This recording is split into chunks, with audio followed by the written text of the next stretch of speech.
Welcome back. Kaleshwaram project కేసులో ఊహించని twist ఇచ్చారు CM Revanth Reddy. PC Ghosh commission నివేదికపై విచారణను సీబీఐకి అప్పగించారు. సీబీఐ ఎంట్రీతో కేసీఆర్ కు ఉచ్చు బిగిసిందనే చర్చ కొనసాగుతోంది. సీబీఐ విచారణకు వ్యతిరేకంగా బీఆర్ఎస్ రాష్ట్ర వ్యాప్తంగా నిరసనలు చేపట్టింది. రేవంత్ సర్కార్ నిర్ణయంపై స్పందించిన బీజేపీ చాలా ఆలస్యం చేశారని కామెంట్ చేసింది. కమిషన్ రిపోర్టు కోర్టులో నిలబడదన్నారు ఎంపీ ఈటెల రాజేందర్. మరోవైపు కాళేశ్వరంపై కేసీఆర్, హరీష్ రావు వేసిన మధ్యంతర పిటిషన్లపై రేపు హైకోర్టులో విచారణ జరగనుంది. ఇదే అంశంపై డిస్కస్ చేద్దాం. భరత్, కాళేశ్వరం విచారణను సీబీఐకి ఇవ్వడం, మనకు అప్పగించడం వెనుక సీఎం వ్యూహం ఏంటి అసలు? ఒకటి వ్యూహం క్లియర్. ఒకటే దెబ్బతో రెండు పిట్టలు అంటారు కదా, దాన్ని చేశారు. ఒక విధంగా ఎవరు ఊహించాలి సీబీఐకి ఇస్తారని చెప్పి. రేవంత్ రెడ్డి తన దగ్గరే అట్టి పెట్టుకుంటారు, దీన్ని ఎప్పుడు కూడా ఆ యొక్క 5 సంవత్సరాలు దీన్ని వాడుకుంటారనుకున్నారు. కానీ రేవంత్ రెడ్డి బిగ్ షాక్ ఇచ్చారు. ఒక విధంగా ఇది మాస్టర్ స్ట్రోక్ అని చెప్పాలి. ఎట్లా చెప్పాలా? ఒకటి, ఇప్పుడు బీఆర్ఎస్ బీజేపీ ఒక్కటి అని కాంగ్రెస్ పార్టీ ఆరోపిస్తుంది కదా. ఇప్పుడు సిబిఐ కేసులుంటే వైఎస్ జగన్ ఏం చేస్తున్నారు, ఏం చేశారు లాస్ట్ 5 సంవత్సరాల టర్మ్ లో? ఇప్పుడు ఇండియా కూటమి అభ్యర్థి సుదర్శన్ రెడ్డి సపోర్ట్ ఇమ్మని స్వయంగా ఫోన్ చేసి అడిగినా, మాకు రాజ్నాథ్ సింగ్ ముందే ఫోన్ చేశారు కాబట్టి అక్కడ తెలుగుదేశం పార్టీతో అలయన్స్ లో ఉన్నా సరే ఇండియా కూటమి సపోర్ట్ చేయక ఎన్డీఏకు సపోర్ట్ చేస్తున్నారు. ఎందుకు? సిబిఐ కేసులు ఉన్నాయి కాబట్టి జగన్. సో ఇప్పుడు కేసీఆర్ లేకపోతే బీఆర్ఎస్ సిబిఐ కేసులు ఉంటే అంత అగ్రెసివ్ గా వెళ్ళలేదు. కవిత మీద లిక్కర్ స్కామ్ కేసు ఉన్నప్పుడు ఒక దశలో కేసీఆర్ ఏమనుకున్నారు, విలీనం కూడా చేసేందుకు రెడీ పార్టీ అని చెప్పారని చెప్పి సీఎం రమేష్ చెప్పారు. విలీనం కాకుండా పార్టీతో ఇంకా మేము మీకు అండర్స్టాండింగ్ లో ఉంటాం, మేము కాంగ్రెస్ పార్టీకి ఉన్నాం, మీకు సపోర్ట్ ఉండమని క్లియర్ గా ఇండికేషన్ ఇచ్చారు. బీఆర్ఎస్ కంపల్సరీగా రాబోయే 3 సంవత్సరాలు మోడీ అధికారంలో ఉన్నంత కాలం, సిబిఐ వాళ్ళ చేతిలో ఉన్నంత కాలం ఫ్రెండ్లీగానే ఉండాల్సి వస్తుంది. ఫ్రెండ్లీగా ఉంటే అప్పుడు ఏం చేస్తారు, Revanth Reddy minority vote attract చేస్తారు. అవి చూడండి, బీఆర్ఎస్ బీజేపీ రెండు ఒకటే కాబట్టి ఆ రెండిట్లో దేనికి ఓటేసినా ఒకటే అని చెప్పి చేస్తారు. లేదా కేసీఆర్ కనుక ధిక్కరిచ్చాడు అనుకోండి, అదే సమయంలో కేసీఆర్ నువ్వు బీజేపీ ఏం చేయలేదనుకోండి, సిబిఐ కేసు అగో వీళ్ళే కాళేశ్వరం ఏటీఎం అని చెప్పారు, మోడీ అన్నాడు, అమిత్ షా ఇద్దరు ఏటీఎం అని చెప్పారు, వీళ్ళు చర్యలు తీసుకోవట్లేదు కాబట్టి ఇది ప్రాబ్లం అంతా కూడా వీళ్ళలో ఉంది. బీజేపీ బీఆర్ఎస్ ఒకటేనా అట్లా బ్లేమ్ చేస్తారు. ఇప్పటికే చర్యలు తీసుకున్నారనుకోండి, చర్యలు తీసుకొని ఒకవేళ నిజంగానే అరెస్టుల దాకా వెళ్ళింది అనుకోండి, కేసీఆర్ ను లేదా హరీష్ రావు వీళ్ళ అరెస్టుల దాకా వెళ్ళింది అనుకోండి, వెళితే గనక ఇప్పుడు మనకు జగన్ చంద్రబాబు నాయుడు అరెస్ట్ చేశారు కదా. అరెస్ట్ చేస్తే ఎవరి మీద సింపతి వచ్చింది? చంద్రబాబుకు సింపతి వచ్చిందా లేదా? అది ఓటింగ్ లో రిఫ్లెక్ట్ అయిందా లేదా? రేపు కేసీఆర్ ని వాళ్ళ కాళేశ్వరం మీద ఆరోపణ చేస్తున్న వాళ్ళు ఉండొచ్చు, కానీ కేసీఆర్ కు ఇవాళకి బెస్ట్ సీఎం ఎవరంటే, మీకు తెలంగాణ రాష్ట్రానికి ఉత్తమ ముఖ్యమంత్రి క్యాండిడేట్ ఎవరు, మీరు ముఖ్యమంత్రిగా ఎవరిని ఎన్నుకోవాలంటే మీరు పోలింగ్ పెట్టండి, కేసీఆర్ అని వస్తుంది. మొన్న ఎమ్మెల్యేల పనితీరు ఇవన్నీ రకరకాల కారణాలు ఉన్నాయి. కేసీఆర్ మీద కంటే వ్యతిరేకత, ఎమ్మెల్యేల పనితీరు, వీటన్నిటి మీద వ్యతిరేకత. సో ఒకవేళ కేసీఆర్ ని గనక రేవంత్ రెడ్డి గనక అరెస్ట్ చేయకపోతే ఆయన దగ్గరే ఉంచుకున్నారనుకోండి, ఉంచుకుంటే అన్ని డ్రామాలు ఆడుతున్నాడు రేవంత్ రెడ్డి, కాళేశ్వరం మీద ఏం యాక్షన్ తీసుకోవట్లేదు, అరెస్ట్ చేయట్లేదు అంటారు. అరెస్ట్ చేస్తే సింపతి కేసీఆర్ కు వస్తుంది. ఎంత అరెస్ట్ చేస్తే ఏదైనా 2 నెలలు 3 నెలలు జైల్లో ఉంటారు కదా, ఆ తర్వాత సింపతి కేసీఆర్ కు వస్తుంది కదా. సో ఈ తను వదిలేసుకున్నాడు, వదిలేసి ఇంకా బీజేపీ చేతిలో అప్పగిచ్చాడు. అరెస్ట్ చేస్తే ఆ వ్యతిరేకత బీజేపీ మీద రావాలి, బీజేపీ వాళ్ళిద్దరు కొట్టుకోవాలి. అరెస్ట్ చేయకపోతే బీఆర్ఎస్ బీజేపీ ఒక్కటే. మీరు ఇంతకాలం ఏటీఎం అన్నారు కదా, ఏటీఎం ఏదని చెప్పి నిజానికి వీళ్ళు ఫోన్ ట్యాపింగ్ వ్యవహారంలో సిబిఐ అప్పగించమన్నారు. ఈ కాళేశ్వరం కేసులో సిబిఐ అప్పగించమంది నాకు తెలిసి బండి సంజయ్ ఒకరు ఫస్ట్, తర్వాత రెండో వ్యక్తి కిషన్ రెడ్డి కూడా మొన్న అన్నట్టున్నారు కాళేశ్వరం వ్యవహారంలో. మిగతా వాళ్ళు ఫోన్ ట్యాపింగ్ మెజారిటీగా ఇమ్మని చెప్పారు. సో ఇది మాస్టర్ స్ట్రోక్. రేవంత్ రెడ్డి చేసింది, నేను రాత్రి చేసింది మాత్రం క్లియర్ గా మాస్టర్ స్ట్రోక్ అని చెప్పాల్సి ఉంటది. మీరు అడుగుతున్నారు, చెప్పండి. సిబిఐ విచారణ నిష్పక్షపాతంగా జరుగుతుంది అనుకోవచ్చు, ఎందుకంటే సిబిఐ కేంద్రం చేతిలో పావు అనే టాక్ వినిపిస్తోంది కదా, మరి దాంతో బీఆర్ఎస్ పై బీజేపీ కాళేశ్వరం అస్త్రాన్ని ప్రయోగించే అవకాశం ఉంది అనుకోవచ్చు. చూద్దాం. సిబిఐ విచారణ నిష్పక్షపాతం అంటే సిబిఐ గురించి సుప్రీంకోర్టే కామెంట్ చేసింది, కాంగ్రెస్ అధికారంలో ఉన్నప్పుడు పంజరంలో చిలక యజమాని చెప్పినట్టు వింటుందని. యజమాని ఏం చెప్తే అది వింటుందని. యజమాని కనుక ఏం చెప్పలేదు అనుకోండి, నిష్పక్షపాతంగానే చేస్తుంది. కానీ యజమాని చెప్తే వినే అవకాశం ఎక్కువ ఉంటుంది, అది నో డౌట్. ఒకవైపు స్థానిక ఎన్నికలు, మరోవైపు కాళేశ్వరంపై విచారణ కదా, ఇందులోంచి బయటపడేందుకు కేసీఆర్ ఎలాంటి వ్యూహాన్ని రచించే అవకాశం? ఏం ఇప్పుడు విచారణ అంటే ఇది 2-3 సంవత్సరాలు గడిచేది. మనం ఘోష్ కమిషనే సంవత్సరం నడిచింది. సిబిఐ విచారణ అంత ఈజీగా అవుతుందా? వాళ్ళు ఇప్పుడు ఫస్ట్ లెటర్ రాయాలి, వాళ్ళు హ్యాండ్ ఓవర్ చేసుకునేందుకే వారం మినిమం 1 నెల రోజులు పడుతుంది. హ్యాండ్ ఓవర్ చేసుకున్న తర్వాత మళ్ళీ ఇవంతా స్టడీ చేయాలి. కేసులు నడుస్తూ ఉంటాయి. సిబిఐ కేసు ఒకసారి వస్తే పోదు. మాయావతి, ములాయం, లాలు, సమయం నుంచి చూస్తున్నాం. నెక్స్ట్ కాంగ్రెస్ కేంద్రంలో అధికారంలోకి వస్తే వాళ్ళకు కూడా ఆయుధమే. ఈ ప్రాంతీయ పార్టీలు అన్నిటి ఓన్లీ బీజేపీ కాదు, కాంగ్రెస్ పార్టీ కూడా బెదిరించింది సిబిఐ పెట్టుకుని. సో అన్ని పార్టీలు ఆ విధంగా చేస్తే మాట్లాడదాం మనతో పాటు, ఎందుకంటే గెస్టులు ఉన్నారు, వెయిట్ చేస్తున్నారు. శరత్ గారు ఉన్నారు, అద్దంకి దయాకర్ గారు ఉన్నారు, సంగప్ప గారు ఉన్నారు, వి ప్రకాష్ గారు కూడా జాయిన్ అవుతారు. శరత్ గారు, సిబిఐ మీరు ఫోన్ ట్యాపింగ్ అన్నారు, మల్టీ ఏజెన్సీస్ ఉండాలని చెప్పి, కానీ కాళేశ్వరం ఫోన్ ట్యాపింగ్ కాకుండా కాళేశ్వరం ఇచ్చేసారు సిబిఐకి. ఎక్స్పెక్ట్ చేశారా మీరు? సార్, ఒక రకంగా అంటే నేను నిన్ననే ఒక విషయం చెప్పినాను. ఎందుకంటే ఇప్పుడున్న పరిస్థితుల లోపల రేవంత్ రెడ్డి బిహేవియర్ కొంత సస్పిషియస్ గా ఉంది అని. ఇది ఆత్మహత్యా సదృశ్యం సార్. రేవంత్ రెడ్డి ఏదైతే ఈ కాళేశ్వరం ఎంక్వైరీని, కాళేశ్వరం ఇన్వెస్టిగేషన్ సిబిఐకి అప్పగించడము, ఎందుకంటే కాంగ్రెస్ కి ఏదైతే నేషనల్ ప్లాంక్ ఉందో సిబిఐని, ఈడీని వాడుకొని ప్రతిపక్షాలను చీల్చడము, ప్రతిపక్ష ప్రభుత్వాలను కూలుస్తున్నాడు మోడీ అని చెప్తున్నటువంటి ఒక ఎమోటివ్ ప్లాంక్ ని రేవంత్ రెడ్డి డిమాలిష్ చేసినాడు. ఒక రకంగా చెప్పాలంటే విశ్వాసఘాతకమైన పని, నమ్మకద్రోహమైన పని ఈ కాళేశ్వరం విషయంలో రేవంత్ ఈనాడు తీసుకున్న స్టాండ్. అంటే రాహుల్ గాంధీ యొక్క నాయకత్వాన్ని బలహీనపరిచినాడు. గతంలో ఇట్లనే అదానీ మీద రాహుల్ గాంధీ విమర్శిస్తున్న దశలో, అదానికి మోడీకి ఉన్న సంబంధ బాంధవ్యాల విషయంలో రాహుల్ గాంధీ చాలా ఎమోటివ్ గా మాట్లాడుతున్న దశలో ఈయన 100 కోట్ల రూపాయలు విరాళం తీసుకున్నాడు. కేంద్రంలో, కేంద్ర అధినాయకత్వంలో విమర్శలు వచ్చిన నేపథ్యంలో ఆ డబ్బులు మళ్లీ వాపసు ఇచ్చాడు. ఈసారి మాత్రం కావాలని ఒక పథకం ప్రకారంగా రాహుల్ గాంధీని నిట్ట నిలువున చీల్చినట్టుగా. తర్వాత ఇప్పుడు మల్లికార్జున్ ఖర్గేకు పెద్ద ప్రాబ్లం వచ్చేసింది. ఎట్లా కర్ణాటకలో జరుగుతున్న స్కాండల్స్ లో, అంటే ఆయన కుటుంబ సభ్యుల మీద అయితే వక్ఫ్ ప్రాపర్టీస్ ఆక్యుపై చేస్తున్నారు, అది ఇది అని అన్నారో, అట్లాంటి దాన్ని కూడా సిబిఐకి అప్పగించాలని అక్కడ బీజేపీ లొల్లి పెడతా ఉంది. తర్వాత సిద్ధరామయ్య విషయంలో కూడా వాళ్ళు అక్కడ సిబిఐకి ఇవ్వాలని అన్నారు. తర్వాత నిన్నగాక మొన్న హైకమాండ్ కన్సల్ట్ చేయకుండానే రేవంత్ రెడ్డి చర్య తీసుకొని ఉంటారా? అట్లా చేసినాడు అనేది 100% చెప్పొచ్చు. హైకమాండ్ లేదా మంత్రివర్గ డిస్కస్ చేయకుండానే నిర్ణయం తీసుకుని ఉంటారు సిబిఐ. అతను తీసుకున్నటువంటి నిర్ణయము ఈవెన్ మంత్రివర్గ సహచరులకు కూడా తెలియదు. మంత్రివర్గ సహచరులు కూడా నిర్ఘాంతపోయినారు.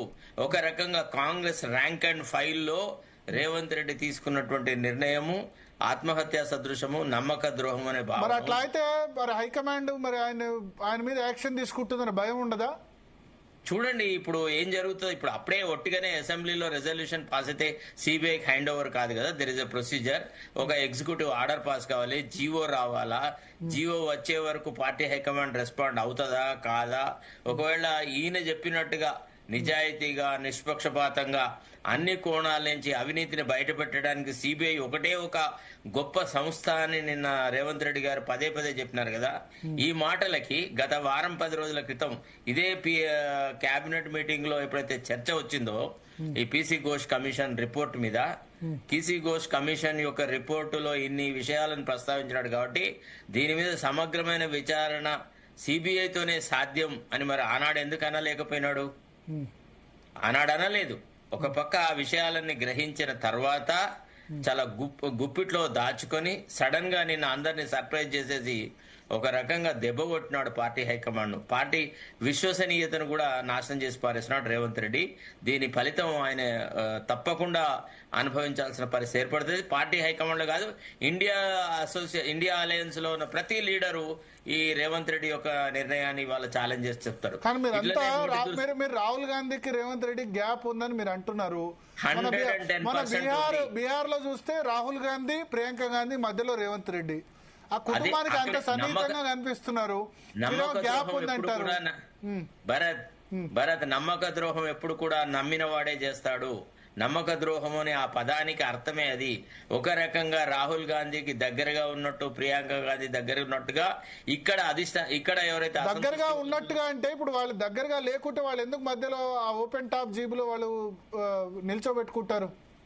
అట్లా ఈ ఓపెన్ టాప్ జీప్ లో ఉన్న వాళ్ళందరూ దగ్గర క్లోజ్ వాళ్ళు నిన్న కేసీ వేణుగోపాల్ అసెంబ్లీ సెషన్ ఉండగా కేసీ వేణుగోపాల్ ఆయన కాన్స్టిట్యున్సీలో చూస్తే ఎవరిని పిలిచారు? మళ్ళీ రేవంత్ రెడ్డినే.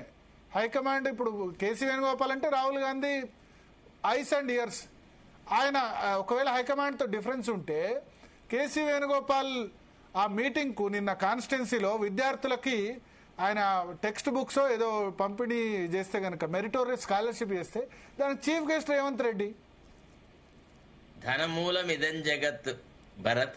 డబ్బు ఎక్కడ ఉంటే అక్కడ ఇన్విటేషన్ ఆటోమేటిక్ గా వస్తుంది. ఇవాళ రేవంత్ రెడ్డి ఏదైతే పార్టీ హైకమాండ్ కు ఫండింగ్ చేస్తా ఉన్నాడో అంత ఎవడు చేయట్లేదు అనేది జగద్విదితమైనటువంటి విషయం. కాబట్టి వాళ్ళ అవసరాల దృష్ట్యా దగ్గరికి తీసుకొచ్చినా అది అంటే ఈతన్ని ఇప్పుడు ఎట్లుంటుందంటే డీకే శివకుమార్ అంత చేయట్లేదు, వాళ్ళు చేయట్లేదు కర్ణాటకలో. నిన్నగాక మొన్న ఈయన ఏమన్నాడు, డీకే శివకుమార్ ఎప్పుడైతే RSS గీతం పాడినాడో, తర్వాత ఇతరతరమైన విషయాలు మాట్లాడినాడో, ఆయన ఏమన్నాడు, పార్టీ అధిష్టాన వర్గానికి వ్యతిరేకంగా పోయేవాడు ఎవరికి పార్టీలో స్థానం లేదు అనేటువంటి మాట శివకుమార్ మన రేవంత్ రెడ్డి మాట్లాడినాడా లేదా?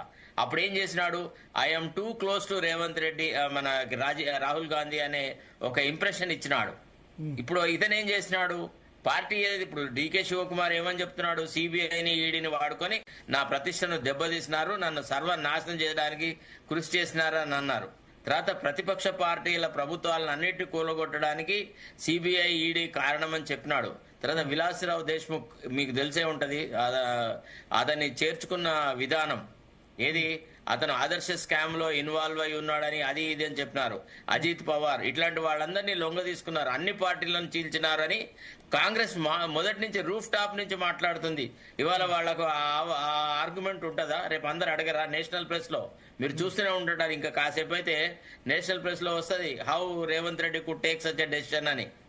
తర్వాత ఇది చాలా ఎంబరాసింగ్ గా ఉంటది రాహుల్ గాంధీకి. బయట ఎక్కడ ఇంకా సిబిఐ గురించి కానీ ఈడీ గురించి కానీ రాహుల్ గాంధీ ఏం మాట్లాడలేని దుస్థితిని రేవంత్ రెడ్డి ఆయన కంటగట్టినాడు. ఓకే ఓకే దయాకర్ గారు, అద్దంకి దయాకర్ గారు చెప్పండి. భారత్ గారు నమస్కారం. నమస్కారం. విన్నారు కదా శరత్ గారి అనాలిసిస్. ఆయన ఏమంటారంటే ఇది నమ్మక ద్రోహం కాంగ్రెస్ పార్టీకి, కాంగ్రెస్ పార్టీయే సిబిఐని తిడుతుంది, రాహుల్ గాంధీ సిబిఐని క్రిటిసైజ్ చేస్తాడు. ఇంకోవైపు ఇది తీసుకుపోయి సిబిఐకి ఇవ్వడం ఏంటి, ఇది హైకమాండ్కి తెలియదు, మంత్రులకు కూడా తెలియదని ఆయన అంటున్నారు. మరి ఎవరికి ఏమంటాడు అడుగు శరత్. అంతెందుకు దయాకరే లాస్ట్ మీటింగ్ లో మన దాంట్లో చర్చలో వచ్చినప్పుడు దయాకర్ గారే ఏమన్నారు, సిబిఐ అప్పగించడం అంటే బీజేపీ హస్తగతం చేయడము, బీజేపీ చాలా దుర్మార్గంగా ప్రవర్తిస్తుంది, సిబిఐని ఈడీని వాడుకునే. ఇప్పుడు దయాకర్ గనక ఈ మీటింగ్ లో ఈ జూమ్ లో ఆయన చెప్తే సిబిఐ చాలా గంగిగోవు, దాంట్లో జరిగే ఇన్వెస్టిగేషన్ అంతా ఇంపార్షియల్ జరుగుతుంది, అంతకంటే ప్రీమియర్ బాగుంటుందని నువ్వు ఒక షరత్ స్పెషల్ రెస్పాన్సిబిలిటీ గా ఎవరికి ఇస్తే దేని కనుక మీరు అనుకుంటున్నారు? మీ అభిప్రాయం అడుగుతున్నా నేనంటే. శరత్ గారు నేను వినలేదు అది. మీరు ఎవరికిస్తే బాగుంటుంది, మీరు ఎవరికిస్తే మేలు జరుగును అని మీరు అనుకుంటున్నారు?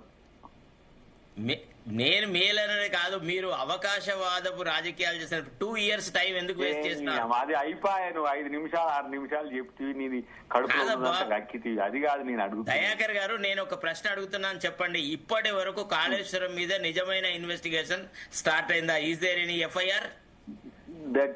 This is the primary document. ఏం ప్రైమరీ, ఎట్లా డాక్యుమెంట్ అవుతుంది ఇది? ప్రైమరీ డాక్యుమెంట్ అదే కదా, ప్రభుత్వానికి ఉన్న ఒక సూచిక అది. కాదండి, మీరు తెలివి ప్రకారం సరే నీ అంత పెద్ద తెలంగాణలో ఒక జీవో ఉందండి, తెలంగాణలో ఒక జీవో ఉంది సిబిఐ ఎంట్రీని ప్రివెంట్ చేస్తూ. ఆ జీవో విత్డ్రా చేశారా మీరు? ఇప్పుడు అది విత్డ్రా అవుతుంది, ఎందుకు అంత తొందర ఎందుకే? నువ్వు ఇది నిన్ననే కదా అయిపోయింది, అయిపోతుంది, జీవో అయిపోతుంది, లేఖ కూడా రాస్తాగా. నేను ఒక మాట చెప్తాను, నీ అంత సీనియర్ అడ్వకసీలో లేము, లీగల్ ఇష్యూస్ లో లేకుండా నేను ఒక మాట చెప్తా వినండి.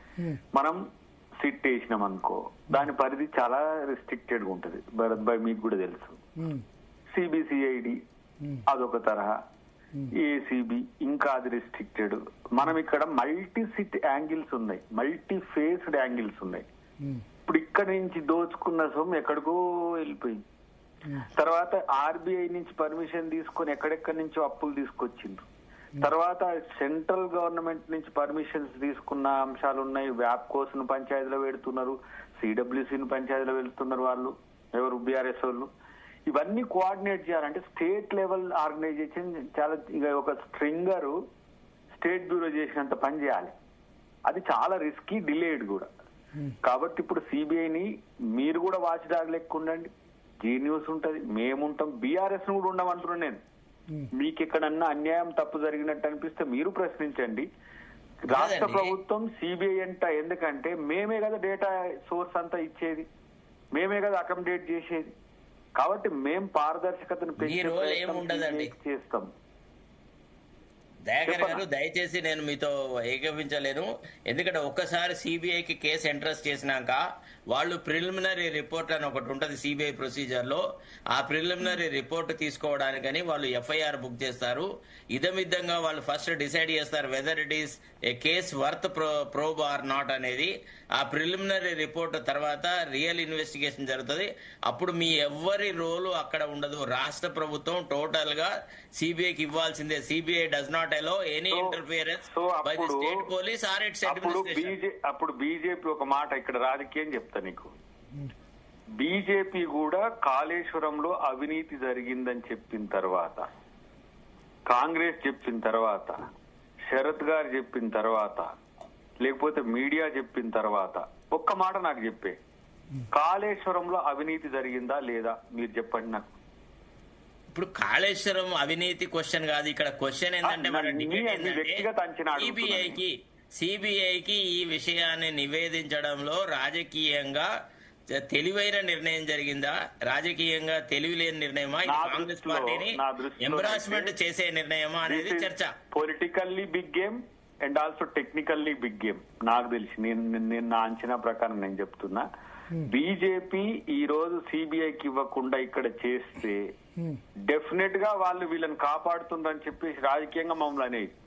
రెండవది, ఈ రోజు జరుగుతున్న పరిణామాల్లో ఇంటర్పోల్ తో కూడా పని ఉంటది. రేపు గుర్తుపెట్టుకోండి, ఇక్కడ దోచుకున్న సొమ్ము హైదరాబాద్ నడి గల్లీల్లో లేవండి. దుబాయ్ నుంచి మొదలు పెడితే ఎక్కడెక్కడికో వెళ్ళిపోయిన పరిస్థితి. దీంట్లో మనీ లాండరింగ్ కూడా ఉన్నది. Thousands of crores, not even hundreds of crores.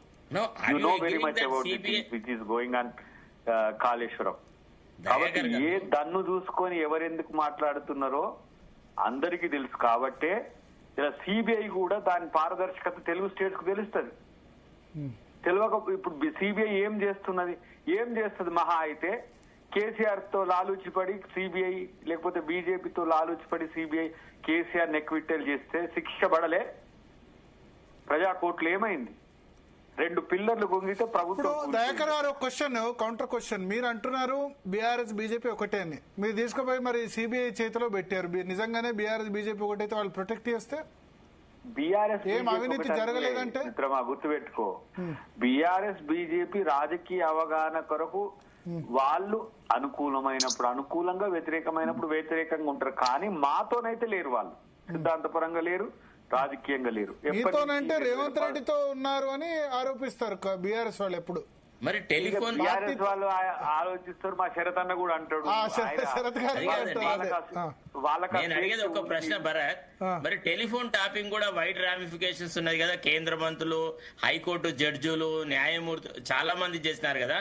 దాన్ని కూడా హ్యాండ్ ఓవర్ చేయాలా? రేవంత్ రెడ్డి ఏమన్నాడండి నిన్న మొన్నటి వరకు?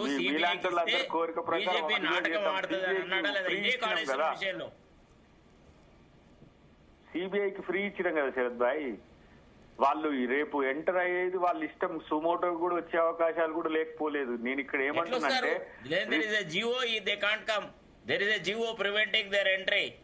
ఇప్పుడు ఈ ఒక్కకే స్క్వాషింగ్ అన్నా స్క్వాష్ చేయబోతున్నాం. అది కేసీఆర్ పెట్టిన రిస్ట్రిక్షన్స్ పెట్టట్లేము. CBI can enter freely. Freely అంటే రాష్ట్ర ప్రభుత్వం వామన్ రావు కేసులో ఎంత ఒక అడ్వకేట్ నడి రోడ్డు మీద చనిపోయిన చరిత్ర ఇలా సుప్రీంకోర్టు డైరెక్షన్ ఇచ్చింది. సుప్రీంకోర్టును కాదని స్టేట్ గవర్నమెంట్ ఏం చెప్తుందన్న? అది మోడస్ ఆపరాండి కాదా? అసలు సమకాలీన సామాజిక చరిత్రలో ఇట్లాంటి మర్డర్స్ అనేవి జరగడాన్ని మనం యాక్సెప్ట్ చేస్తామా? సిబిఐ ఎంటర్ అయ్యడాన్ని మనం వ్యతిరేకిస్తామా? చెప్పండి ఒకసారి. కాబట్టి ఎంక్వైరీ ఇన్స్టిట్యూషన్స్ ఏవైతే ఉంటాయో వాటి విలువను వాటి కాపాడుకునే ప్రయత్నం చెయ్యాలి. ఇప్పుడు మోడీ గారు గతంలో ఉన్నట్టు ఉంటా అంటే కూడా ఇప్పుడు లేదు, లేదంటే సిబిఐ కూడా గతంలో ఉన్నట్టు ఉంటా అంటే లేదు. ప్రజల్లో చైతన్యం పెరిగింది. మీలాంటి వాళ్ళందరూ ప్రశ్నిస్తున్నారు. మాలాంటి వాళ్ళం రాజకీయంగా ఎలాంటి ఆలోచనలతో మీరన్నట్టుగా ఏదో అవకాశవాదంతో ఉన్నా ప్రజలు గమనిస్తున్నారు. కాబట్టి అలా అందుకనే ఓపెన్ గా రేవంత్ రెడ్డి గారు దాన్ని చాలా ఇప్పుడు మేమే క్రిటిసైజ్ చేస్తాం సిబిఐని, మేమే క్రిటిసైజ్.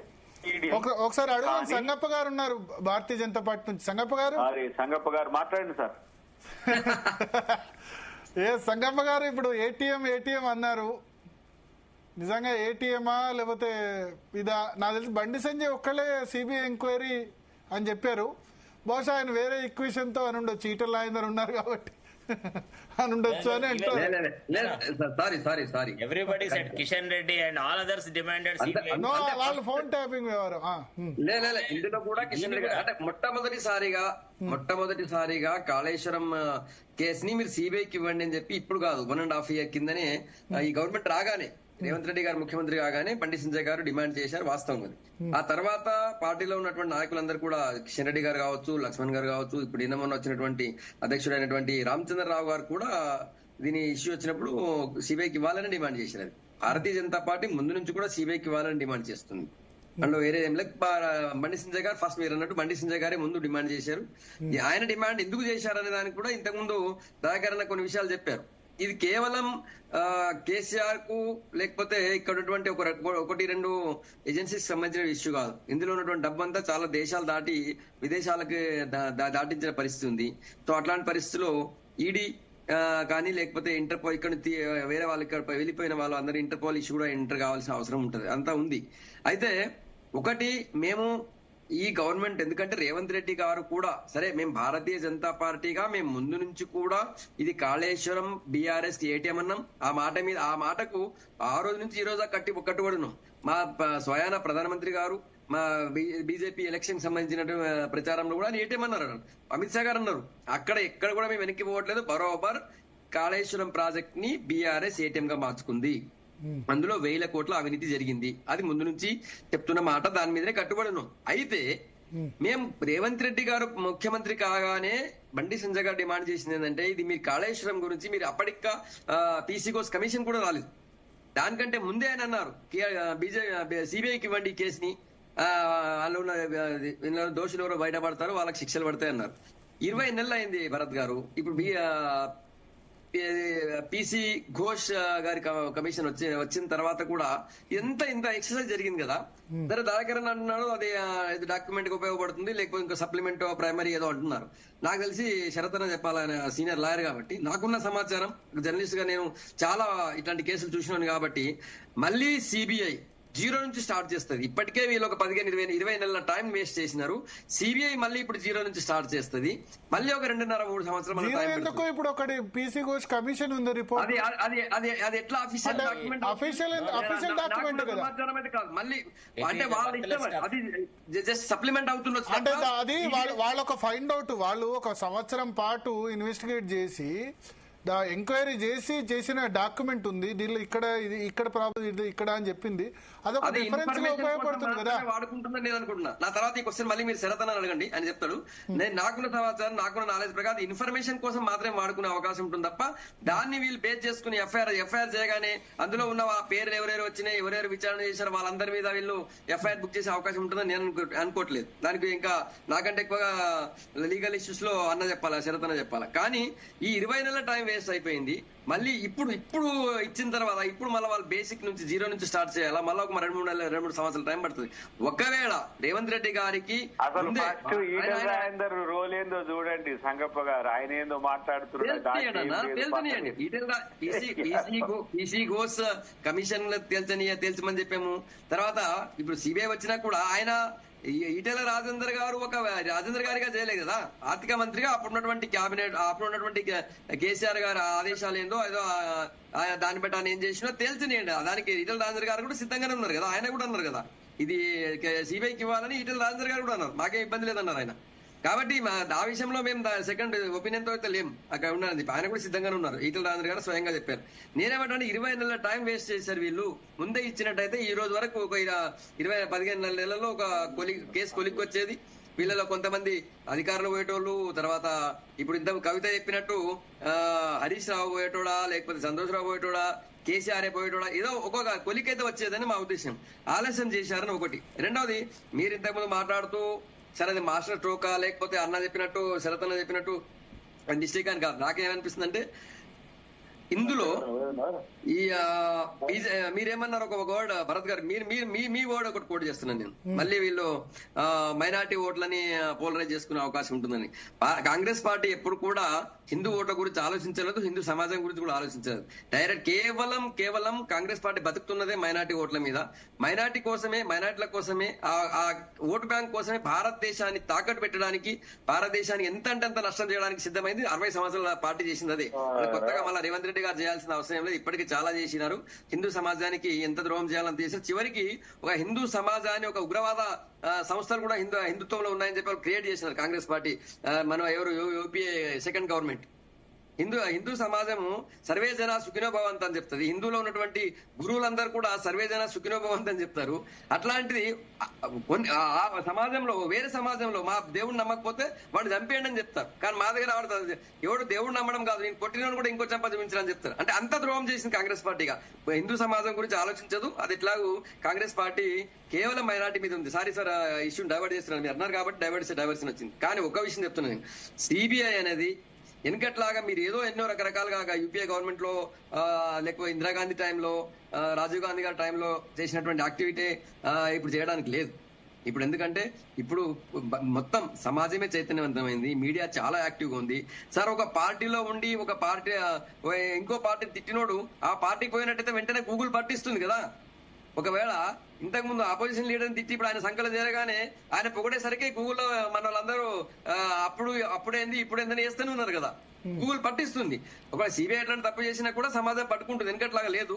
మీరు యూపీఏ గవర్నమెంట్ లేకపోతే అంతకుముందు ఉన్నటువంటి గవర్నమెంట్ కాంగ్రెస్ గవర్నమెంట్స్ గురించి ఇప్పుడు ఆలోచించాల్సిన అవసరం లేదు. స్వతంత్ర ప్రతిగల సంస్థ 100% నిజాయితీగా అక్కడ జరుగుతుందని చెప్పి మేము కూడా అంటున్నాం. దానికి కానీ బీజేపీ కానీ ఎన్డీఏ కానీ ఏం సంబంధం లేదు. ఖచ్చితంగా ఇప్పుడు మీరైతే నమ్ముతున్నారు. ఇప్పుడు ఒకవేళ సిబిఐ గనక మరి ఈ విషయంలో చర్యలు తీసుకోకపోతే మీ మీద బ్లేమ్ వస్తాయి కదా సార్.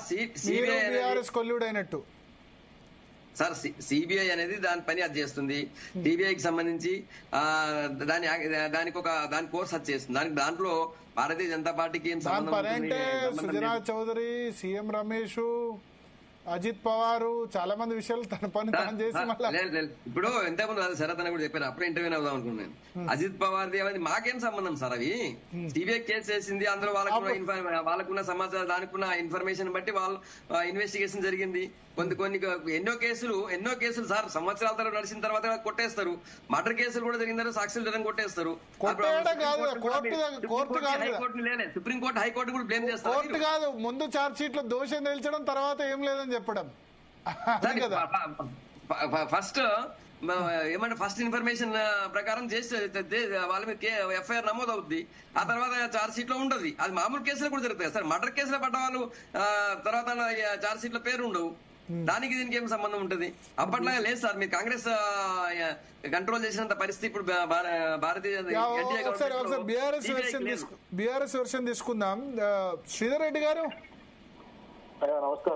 నమస్కారం. ఎందుకు 2 days పాటు 2 రోజుల పాటు నిరసన కార్యక్రమాలు చేయాలని పిలుపుని ఎందుకు ఇచ్చారు? మీకు విచారణ అంటే ఎందుకు భయం? సిబిఐ విచారణ ఇప్పుడు రాజకీయ పార్టీలలో అభివృద్ధి పనులు చేసినందుకు పరిపాలనలో ఉన్నప్పుడు, ఆ తర్వాత ఉద్దేశపూర్వకంగా అధికారంలోకి వచ్చిన వాళ్ళు ఒక పార్టీని టార్గెట్ చేసి, ఒక నాయకుడిని టార్గెట్ చేసి, ఈ పరిస్థితులలో కేసీఆర్ గారిని వారి ప్రతిష్ట మసకబార్చాలా, తెలంగాణ అనే అధ్యాయంలో వారి పేరును కూడా మసకబార్చాలా, ఇబ్బంది పెట్టాలా, ఈ వయసులో వారిని కేసులతో సతమతం చేయాలా, తద్వారా బీఆర్ఎస్ పార్టీని బలహీనం చేయాలా అనే ఒక కుయుక్తులు ఏదైతే పన్నుతున్నారో ఇవాళ చాలా స్పష్టంగా తెలుస్తా ఉంది కాంగ్రెస్ పార్టీ యొక్క పన్నాగం. దానికి మిగతా అందరి సహకారం ఉందని కనబడతా ఉంది. సిబిఐ అంటేనే అది కేంద్రం చేతిలో కీలుబొమ్మ అని చెప్పినటువంటి కాంగ్రెస్ పార్టీ ఇవాళ నేరుగా ఎటువంటి ఉపోద్ఘాతం లేకుండా అర్ధ గంటలో చర్చలు ముగించుకొని, ప్రాబుల్ గంటలలో 4-5 గంటలలో ముగించుకొని సిబిఐకి ఇవ్వడం వెనుక ఉన్న దుర్మార్గమైనటువంటి ఆలోచన ఏందో అందరికీ కూడా తెలుసు. కాబట్టి మా పార్టీ అధ్యక్షునిగా, తెలంగాణలో ఒక టాలెంట్ లీడర్ గా ఇబ్బంది పెట్టాలనే ప్రయత్నాన్ని ప్రజల దృష్టిలో తీసుకుపోవడం కోసం పార్టీ శ్రేణులు అందరూ కలిసి నిర్ణయించినటువంటి విషయాన్ని ఇవాళ ప్రజల దృష్టిలో తీసుకుపోవడం కోసం ప్రజాస్వామ్యంలో ఉన్నటువంటి యొక్క హక్కును నిరసన. ఇప్పుడు సిబిఐ కాకపోతే మరి రాష్ట్ర ప్రభుత్వ ఇన్వెస్టిగేషన్ ఉండేది, రేవంత్ రెడ్డి ఇన్వెస్టిగేషన్ ఉండేది. మీరు రేవంత్ రెడ్డి ఇన్వెస్టిగేషన్ కంటే అనేది ఉద్దేశపూర్వక ప్రయత్నం జరుగుతా ఉంది. నేను అనేది ఇప్పుడు సిబిఐ కాకుంటే, ఒకవేళ సిబిఐ ఇన్వెస్టిగేషన్ చేయలేదనుకోండి, కమిషన్ రిపోర్ట్ ఇచ్చింది, ఇక్కడ సిబిసిఐడో లేకపోతే సిట్టో వేసేవాళ్ళు. మీరు రేవంత్ రెడ్డి గవర్నమెంట్ ఇక్కడ స్టేట్ గవర్నమెంట్ ఇన్వెస్టిగేషన్ కంటే ఎక్కువ సిబిఐకి ఎందుకు భయపడుతున్నారు? భయం ఎక్కడదండి, భయపడటం అయితే ఒకటి భయపడితే చేసుకోనివ్వండి, సిబిఐ ఎంక్వైరీ వెల్కమ్ అని అనాలి కదా. ఇప్పుడు మీకు ఇప్పుడు కమిషన్ ఎదుర్కొన్న కేసీఆర్ గారు చట్టాన్ని గౌరవించే వ్యక్తిగా, జ్యుడిషియరీ కమిషన్ కాబట్టి వారు స్వయంగా వచ్చి అన్ని విషయాలు చెప్పిండ్రు. హరీష్ రావు గారు వచ్చింది. What you expect from us? Even after that చట్ట విరుద్ధంగా వారికి క్రాస్ ఎగ్జామినేషన్ కి అవకాశం ఇవ్వకుండా సాంకేతిక అంశాలను కూడా ఏదైతే పాటించాలనో వాటి తుంగలో తొక్కి ముందుకెళ్లి ఏకపక్షంగా విచారణ ముగించి అసెంబ్లీలో మమా అనిపించి ఏకపక్షంగా సిబిఐకి ఇచ్చినారు. కాబట్టి రాజకీయ పార్టీగా మా నిరసన మేము తెలియజేస్తున్నాం. మా నిరసన మేము తెలియజేస్తుంటే వాళ్ళకందరికీ ఎందుకు భయం నాకు అర్థం కాలేదు. రాహుల్ గాంధీ గారి మీద కేసులు పెట్టినప్పుడు ఆఖరికి రాబర్ట్ వాద్రా మీద కేసులు, సోనియా గాంధీ గారు పక్కన పెట్టండి, రాబర్ట్ వాద్రా మీద కేసులు పెడితే కూడా నిరసన తెలిపినటువంటి కాంగ్రెస్ పార్టీ వాళ్ళు, నరేంద్ర మోదీ గారి విషయమే కాదు అనేక మంది బీజేపీ నాయకుల విషయంలో ఈ కేసులు పెట్టినప్పుడల్లా లొల్లి పెట్టిన వాళ్ళు మరి వాళ్ళు ఎందుకు మా నాయకుని మీద కేసు పెట్టే ప్రయత్నం చేస్తుంటే, ఇబ్బంది పెట్టే ప్రయత్నం చేస్తుంటే మా శ్రేణులు నిరసన మీకు వచ్చిన కష్టం ఏంది? మీకు ప్రతిపక్షాలకు, వేరే పార్టీ వాళ్ళకు, ఇతర పక్షాలకి హక్కు కదా ప్రజాస్వామ్యంలో నిజం చెప్పి వాళ్ళకి హక్కులు ఏంటట్లయితే. ఇప్పుడు ఏదో ఒక ఇన్వెస్టిగేషన్ జరగద్దా మరి కాళేశ్వరం విషయంలో? ఇప్పుడు కమిషన్ ఫైండ్ అవుట్ చేసింది ఇర్రెగ్యులారిటీస్ ఉన్నాయని చెప్పి. కాదండి, మీరు తప్పు చేయకుండా ఎందుకు భయపడడం? కమిషన్ ను ఆపే శక్తి మాకు లేదు, మేము అధికారంలో లేము, అధికారంలో పార్టీ పెట్టారు. కనీసం నిరసన తెలిపే హక్కును ఎందుకు అరించి వేయాలని చూస్తున్నారు? ఏమంట కష్టం? మేము బీఆర్ఎస్ పార్టీలో ఉన్నటువంటి శ్రేణులు, అన్ని స్థాయిలో ఉన్న నాయకులు తెలంగాణ ప్రజలలో భాగస్వామ్యం కాదా, భాగం కాదా? మాకు భావ ప్రకటన చేసే లేదా? ఇదేమైనా నియంతృత్వమా? ఉద్దేశపూర్వక ప్రచారాలను, ఉద్దేశపూర్వక అణచివేతను కొట్లాడే హక్కు మాకు లేదా? అర్థం కాలే. అంటే మేము కేసులు పెడతాం, మీరు మౌనంగా ఉండండి, మేము విచారణ పేరుతోటి మాకున్న పరిధిలో మేము రకరకాల వ్యవహారాలను ప్రజల ముందు తీసుకుపోతాం, ఉన్నది లేనట్టు కల్పించి చెప్తాం, మీరు ఎవరు మూసుకొని ఉండాలా అనే పద్ధతిలో అధికార పక్షం వ్యవహరిస్తే మేము కాము ఉండాలా? It's our fundamental right to express our dissent. తప్పే ఉంది దాంట్లో. ఓకే ఓకే దయాకర్ గారు భరత్ భాయ్ విన్నారు కదా శ్రీధర్ రెడ్డి గారు చెప్తుంది. ఏమంటుండు మనోడు? శ్రీధర్ రెడ్డి గారు అనేది ఏంటంటే, మీరు ఇప్పుడు రాబర్ట్ వాద్రా మీద కేసు పెట్టిన అటువంటి ఇన్వెస్టిగేషన్ ఏజెన్సీ అటువంటి దాంతో ఎంక్వైరీ చేయించడం ఏంటి? మీ సోనియా గాంధీ ఫ్యామిలీని కూడా ఇబ్బంది పెట్టింది కదా. సోనియా గాంధీ, రాహుల్ గాంధీ ఎదుర్కొంటుండు, ఎదుర్కొంటున్నారు. అవును, రాబర్ట్ వాద్రా ఏంది? ఫస్ట్ ఆఫ్ ఆల్ వీళ్ళు ఎదుర్కోగల సత్తా ఉందా లేదా? అది వాళ్ళు తెలుసుకోవాలి. ఇంకోటి, నిజంగా ఎంత తప్పు జరిగిందని తెలిసినా కూడా ఎంత డేరుగా వీళ్ళు తప్పును కూడా దబాయింపు చేస్తుందంటే నిజంగా గ్రేట్. వీళ్ళు ఇంత దోచుకున్న తర్వాత కూడా మేము దోచుకోలేదు, తప్పు జరగలేదు, కుంగలేదు, ఏం కాలే, కాళేశ్వరంలో అంత మంచి జరిగిందని చెప్తున్నా చూసినా వాళ్ళ డేర్కు హ్యాట్స్ ఆఫ్. నిజంగా కూడా ఏం కల్చర్ ఇది. రేపు నేను కూడా ఒక ప్రాజెక్ట్ కడతా, కట్టిన తర్వాత కొంగిపోతుంది, లేకపోతే ఏదో కొట్టుకపోతుంది. నన్ను ఏమనొద్దు, భరత్ అనొద్దు, ఎవరేమనొద్దు. కమిషన్లు వేసుకోవాలి, సిబిఐకి ఇచ్చుకోవాలి, ఇంకెక్కడికైనా చేసుకోవాలి. అంటే తెలంగాణ ప్రజలు అంటే పిచ్చోళ్ళ ఏమన్నా? ఎవడబ్బా సొమ్ము అని చెప్పి అంత ఖర్చు పెట్టి చేసింది 35,000 కోట్ల రూపాయల ప్రాజెక్టు 1,47,000 కోట్లు చేయమన్నది ఎవరు చేయమన్నాడు? తెలంగాణ ప్రజలు కోరిందా నిన్ను? అంటే కాంపోనెంట్స్ పెరిగాయి కదా, 16 టీఎంసీల నుంచి 141 టీఎంసీలకు స్టోరేజ్ పెరిగింది కదా. తలకాయలేనోడు చెప్పి మాట అది. స్టోరేజ్ పెరిగింది కదా, తర్వాత పంప్ హౌస్లు పెరిగాయి కదా. ఎవరు చెప్పిండు మీకు? మీకు ప్రాణాయిత చేయాలి ఎంత స్టోరేజ్? 16 టీఎంసీలు కదా. ఎవరన్నారు నీతో? అది చూడండి, మీరు ప్రాణాయిత చేయాల డిజైన్ చూపిస్తాను. 16 టీఎంసీల స్టోరేజ్. అవును, మొత్తం స్టోరేజ్ 16 టీఎంసీలు ప్రాణాయిత చేయాల. అరే దయాకర్ గారు, మీరు క్రాస్ చెక్ చేసుకోండి. వాళ్ళకి తెలివి తక్కువ మాట్లాడు. మీరు అట్లా మాట్లాడద్దు, పిచ్చోడా అది. ప్లీజ్, మీరు టంగ్ లూజ్ కావద్దు. మీరు పిచ్చోడా.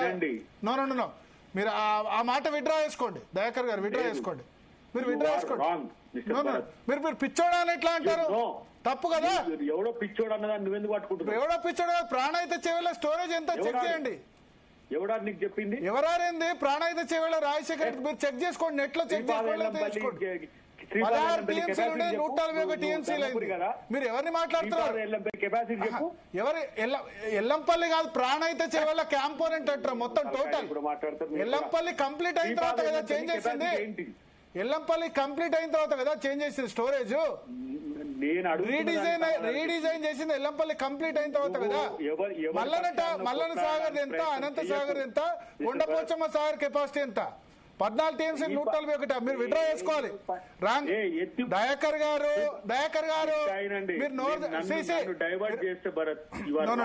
మీరు పిచ్చోడా అది మాట్లాడద్దు, తప్పు, అన్పార్లమెంటరీ వర్డ్. నేను అనొచ్చు మిమ్మల్ని.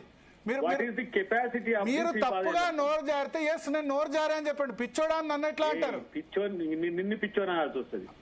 ఇప్పుడు అన్నది మీరు పిచ్చోడా అంటే పిచ్చోని అనాల్సి వస్తుంది. మరి ఎవరిని అంటారు?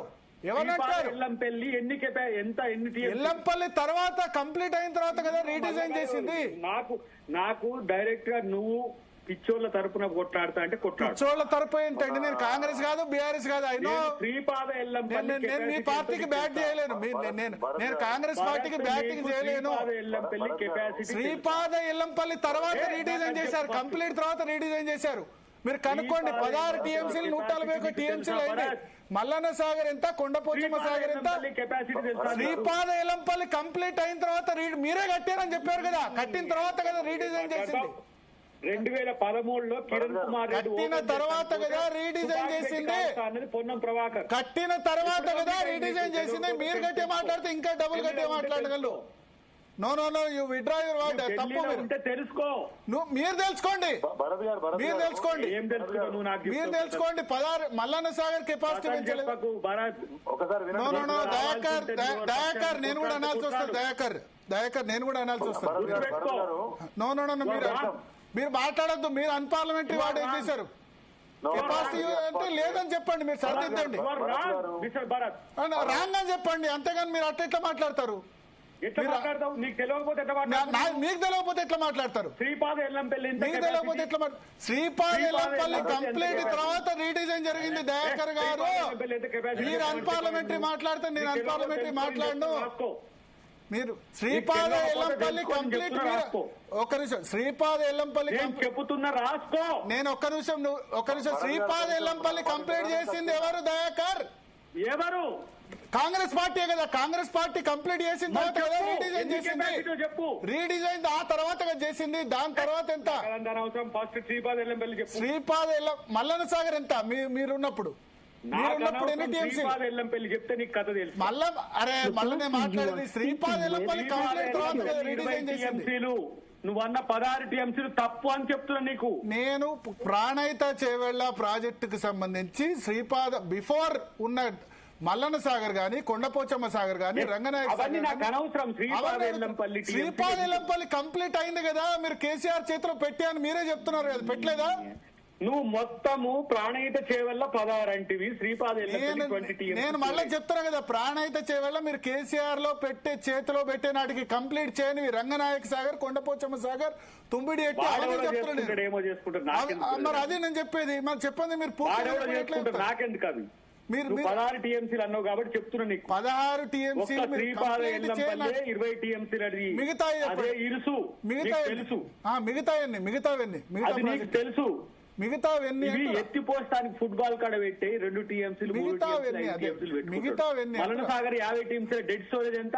మిగతావన్నీ సాగర్ లో మీరు ప్రాణహిత చేవెళ్ళ మీరు కంప్లీట్ చేసి పెట్టిన తర్వాత ఉన్న ప్రాజెక్టుల స్టోరేజ్ గురించి నేను మాట్లాడుతున్నా.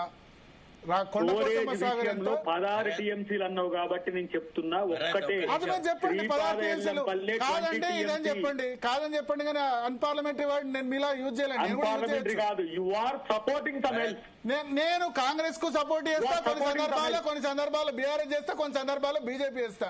యూ కెనాట్ డిక్టేట్ మీ. వాళ్ళు అంటున్నారని నేను అన్నప్పుడు వాళ్ళని సపోర్ట్ చేసినట్టు కాదు. అట్లయితే మీరు కాంగ్రెస్ సపోర్ట్ మీరు అనుకున్న దాన్ని సపోర్ట్ చేయలేదు, మీరు అనుకున్న దానికే నేను సపోర్ట్ చేయలేదు. మీకంటే ముందు నుంచి మీరు అనుకున్న దానికే సపోర్ట్ చేయలేదు. మీరు అనుకున్న దానికే నేను సపోర్ట్ చేయలేదు, మాట్లాడుకోవడం కాదు. మీరు అనుకున్న దానికే నేను సపోర్ట్ చేయలేదు. మీరు చెప్పండి శ్రీధర్ రెడ్డి గారు. జైలుకు పోయి జైలు కూడి తింటే తెలుస్తుంది, చెప్పండి. ప్రజల కూడి తింటే ఏమైతుందో తెలిసింది. అజ్ఞానంతో ఉన్నారు. వాస్తవాలు మీరు చెప్పినప్పుడు ఒక సీనియర్ జర్నలిస్ట్ గా ఒకవేళ వారు మాడిన దాంట్లో తప్పు ఉంటే విత్డ్రా చేసుకోవచ్చు, కరెక్ట్ చేసుకోవచ్చు. ఈ పాస్ ప్రెస్టీజ్ అక్కర్లేదు. అండ్ దయాకర్ గారు is in government now, is responsible MLC. I think hope we all respect each other. Fine, will end the matter there. నేనేమంటున్నా అంటే ఇవాళ ఒక కార్యక్రమాన్ని అంటే ప్రాణహిత చేవెళ్ళ అనే ప్రాజెక్టు దాన్ని కాకుండా మరో చోటికి ప్లేస్ మార్చాం కాబట్టి, వరల్డ్ లార్జెస్ట్ ఇరిగేషన్ ప్రాజెక్ట్ కట్టాం కాబట్టి, అది కాంగ్రెస్ పార్టీకి నచ్చలేదు కాబట్టి మొత్తం ప్రాజెక్ట్ ని కేసీఆర్ గారిని ఉద్దేశపూర్వకంగా తప్పుగా చూపించే ప్రయత్నం చేయడం అనేది. They have done investigation on 3 barrages. While they say total project is failure అంటారు, కూలిపోయిందంటారు, 1,00,000 కోట్లు గంగలో పోయినాయని చెప్పేసి ముఖ్యమంత్రి గారు మాట్లాడతారు. విచారణ చేసింది 3 బ్యారేజ్ల మీద. ఇన్నరా దాంట్లో ఉండే ల్యాబ్స్ స్టోరేజ్ చెప్పండి శ్రీధర్ రెడ్డి గారు. స్టోరేజ్ ఆయన తక్కువ అంటారు కదా, స్టోరేజ్ అంత లేదు అంటారు కదా, స్టోరేజ్ చెప్పండి. తప్పండి బేసికల్లీ. నాతో నాకు చెప్తున్నా, ఇంతకుముందు టీవీ ఛానల్లో రాష్ట్ర ఎన్నికల సంఘం ఉండదు, పంచాయతీ ఎన్నికల కేంద్ర ఎన్నికల సంఘం, రాష్ట్ర ఎన్నికల సంఘం అని కూడా ఇట్లే వాదించారు ఇంతకుముందు. చెప్తారు ఇంతకుముందు ఇన్స్టాన్సెస్ లో కేంద్ర ఎన్నికల సంఘం రాష్ట్ర ఎన్నికల సంఘాన్ని అజమాయిషీ చేస్తుందని నీకేం తెలుసు అని వాదించారు ఇంతకుముందు సందర్భాల్లో. తర్వాత ఇప్పుడు తెలుసుకోవచ్చు కేంద్ర ఎన్నికల సంఘానికి రాష్ట్ర ఎన్నికల సంఘానికి సంబంధం ఉండదు, ఆర్టికల్ 243 అని ఇట్లే వాదించారు. అది అదే ఇంతకుముందు నేను చెప్తాను. ఇంతకుముందు కూడా ఒకసారి చర్చలు జరిగి నీకేం తెలుసు అన్నారు. అన్ని నాకే తెలుసు అని కాదు, నేను ఏంటంటే నేను ఎల్లంపల్లికి కంప్లీట్ అయిన తర్వాత కదా రీడిజైన్ చేసింది. ఆ మొత్తం ప్రాజెక్టుల కెపాసిటీ 16 ఉండే 141 అని అంటుందంటే అది బీఆర్ఎస్ రానండి, లేకపోతే నువ్వు పిచ్చోడా అని మాట్లాడితే ఎట్లా? నేను కూడా మాట్లాడగలను అంతకంటే ఎక్కువ. అదే చాలా చర్చలు జాయిన్ అయ్యారు, కూల్ అయితే నేను చెప్పొచ్చు. స్లిప్ అవుతుంది కానీ నేను టంగ్ స్లిప్ అయిందని చెప్పేసి మనం మాట్లాడుకోవచ్చు.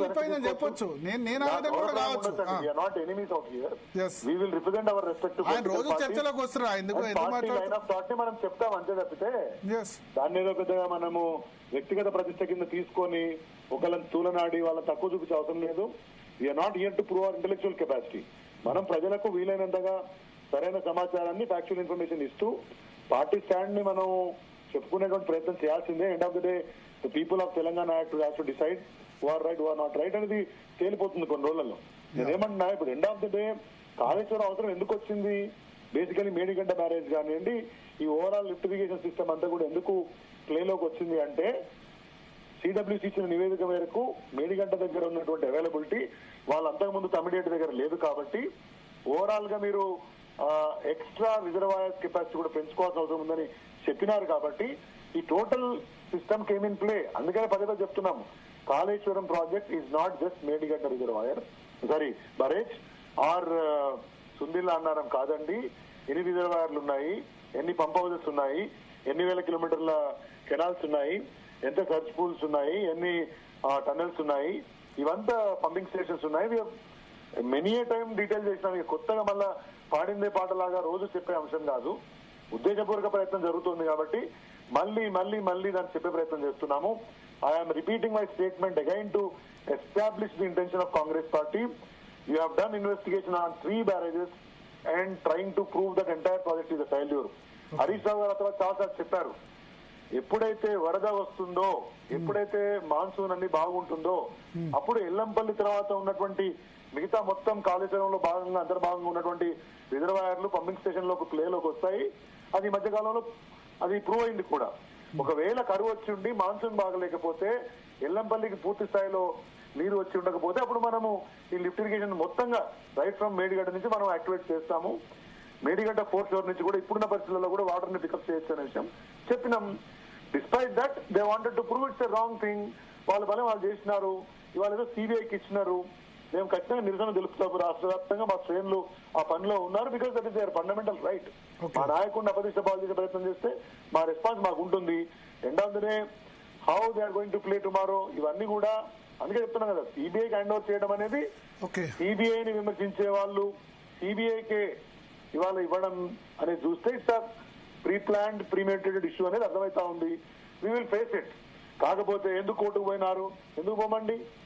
రాజ్యాంగ పరంగా న్యాయపరంగా ఉన్న అన్ని హక్కులను వ్యక్తులుగా, రాజకీయ పార్టీలుగా, సంస్థలుగా యూటిలైజ్ చేసుకుంటాము. రేవంత్ రెడ్డి గారు ఇబ్బంది పడతారని, అద్దంకి దయాకర్ గారు ఫీల్ అవుతారని, బీజేపీ నాయకులు వద్దంటారని అవుతారు ఎవరన్నా? రాహుల్ గాంధీ గారు పోలేదా? సోనియా గాంధీ గారు పోలేదా? నరేంద్ర మోదీ గారు పోలేదా కోర్టుకి? అమిత్ షా గారు పోలేదా? It's fundamental right in this country.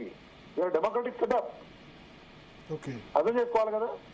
Sarath గారు చెప్పాలనుకుంటారు. భరత్ గారు, ఒక ప్రాబ్లం ఏంటంటే చాలా సంయమనంగా ఉండే దయాకర్ ఈ మధ్య కొద్దిగా భాషని కానీ తన ఎమోషన్స్ కానీ కంట్రోల్ చేయలేకుండా పోతా ఉన్నాడు. మరి రేవంత్ రెడ్డి మీద అంత భక్తి ఎంత చేసినా అన్నా నువ్వు ఎక్కడ ఉండాలో అక్కడే ఉంచుతారు. నీకేం ఇమ్మీడియట్ గా మంత్రి పదవి రాదు. ఎందుకు చెడ్డ పేరు తెచ్చుకుంటావు? మంచి పేరున్నది నీకు, దాన్ని కాపాడుకో. ఒకటి. రెండోది, ప్లాటో అని ఒక గ్రీక్ ఫిలాసఫర్ ఏం చెప్పాడంటే, when you have nothing to argue criticize the other side advocate అని. అట్టనే ఇది తప్పదు అసలు. అట్లా మాటలు ఆ రకంగా మనం పబ్లిక్ మీడియాలో మాట్లాడుతున్నప్పుడు కొంత సంయమనం అవసరం. దట్టు చదువుకున్న వాడి నుంచి ఎక్స్పెక్ట్ చేసేది. ఇప్పుడు దయాకర్ నోరు టంగ్ లూజ్ అవ్వడము, యాంకర్లను తిట్టడము, అదర్ సైడ్ ని గురించి మాట్లాడడం తప్పైతే మీరు చెప్పే తప్పు భరత్ గారు అని చెప్పే ఒక విధానం ఒకటి ఉంటుంది. దయచేసి మనం అందరం ఎడ్యుకేటెడ్స్ కాబట్టి we will have mutual respect for each other. Sangappa గారు, మీరు ఇరిగేషన్ చేశారు కదా, స్టోరేజ్ కెపాసిటీస్ చెప్పండి. ఎల్లంపల్లి కాకుండా అయితే డాక్టర్ బిఆర్ అంబేద్కర్ ప్రాణహిత చెవెళ్ళ కట్టినప్పుడు వాళ్ళది 148 feet హైట్ లో వాళ్ళు డైరెక్ట్ గా ఎట్లాంటి లిఫ్ట్ లేకుండా ఎల్లంపల్లి వాళ్ళకి వాటర్ తేవాలి వాళ్ళది ప్లాన్. అది అప్పుడు అది నిజంగా మీరు అన్నట్టు అప్పుడు స్టోరేజ్ అక్కడ లేదు. తర్వాత వీళ్ళు 2-3 రిజర్వాయర్స్, మల్లన్న సాగర్ కావచ్చు, రంగనాయక సాగర్ కావచ్చు, ఇవన్నీ కూడా వీళ్ళు యాడ్ చేసినారు. ఓకే, ఇంకా డౌట్ లేదు. ఈ 3 రిజర్వాయర్లు యాడ్ చేసినారు. అవి ఎప్పుడు నిండుతాయో ఎప్పుడు అవుతాయో అవన్నీ కూడా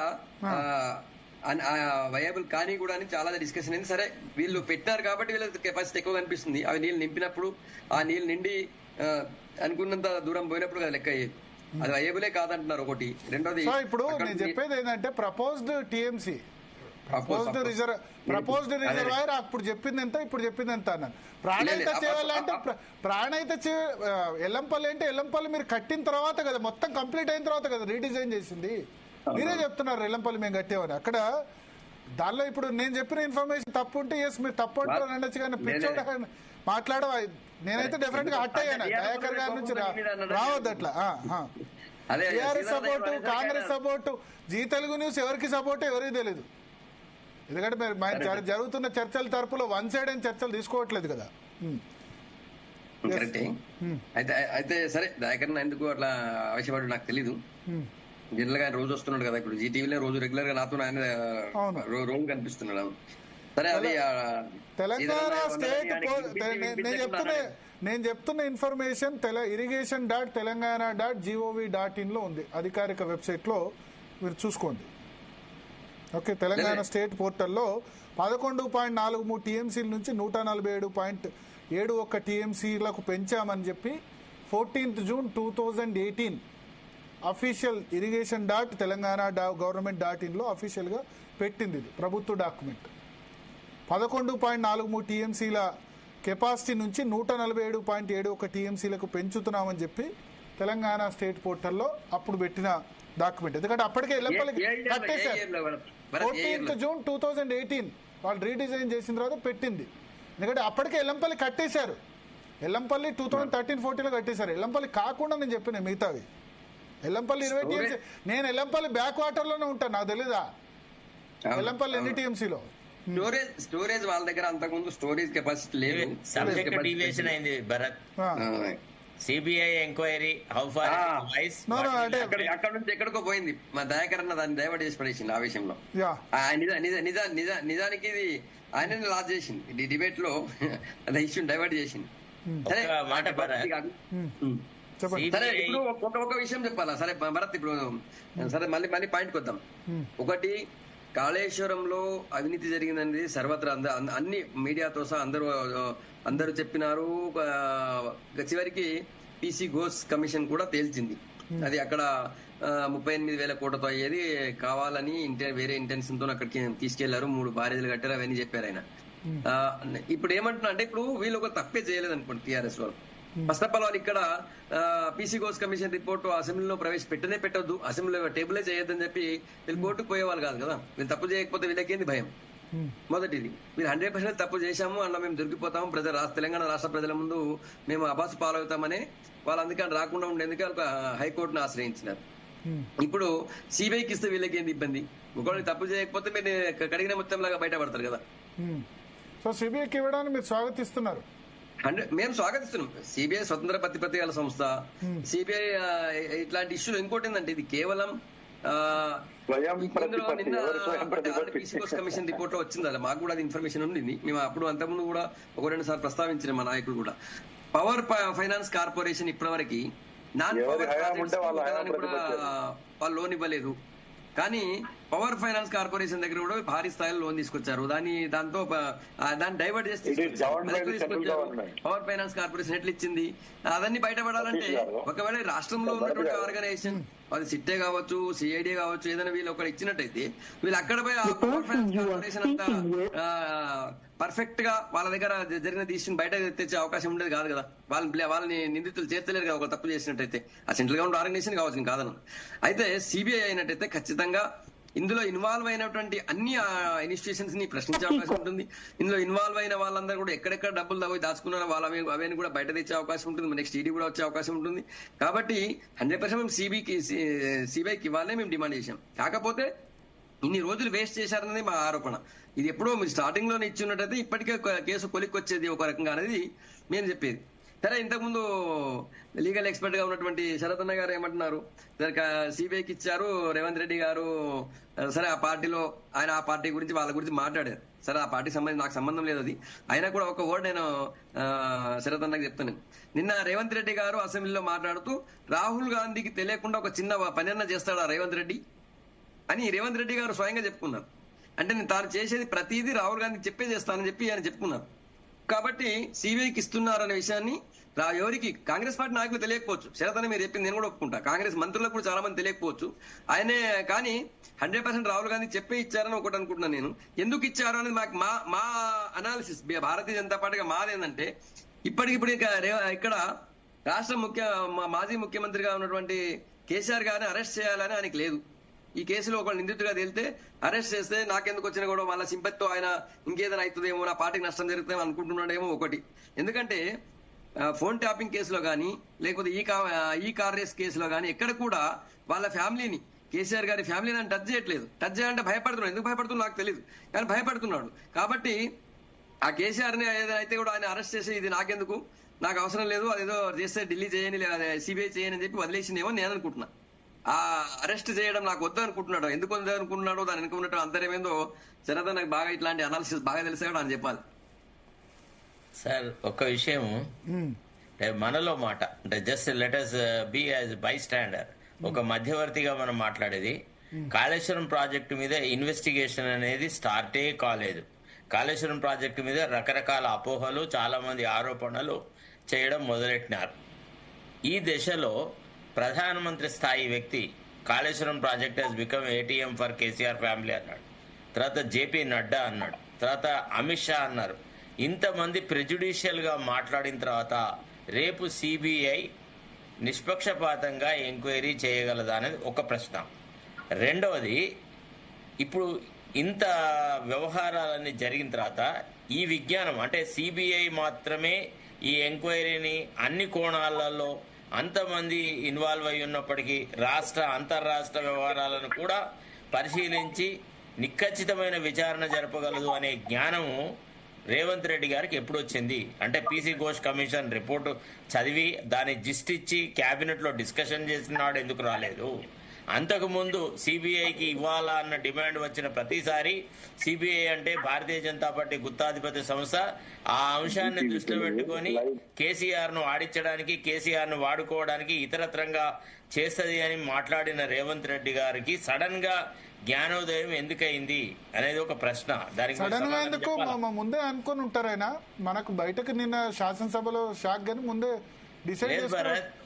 నేను అనుకుంటా మంత్రివర్గ సహచరులతో చర్చిస్తారు. ఎట్లా డిప్యూటీ సీఎం బట్టి ఉత్త వాళ్ళతో అయినా చర్చించి నిర్ణయం తీసుకుంటారు అనుకుంటారా?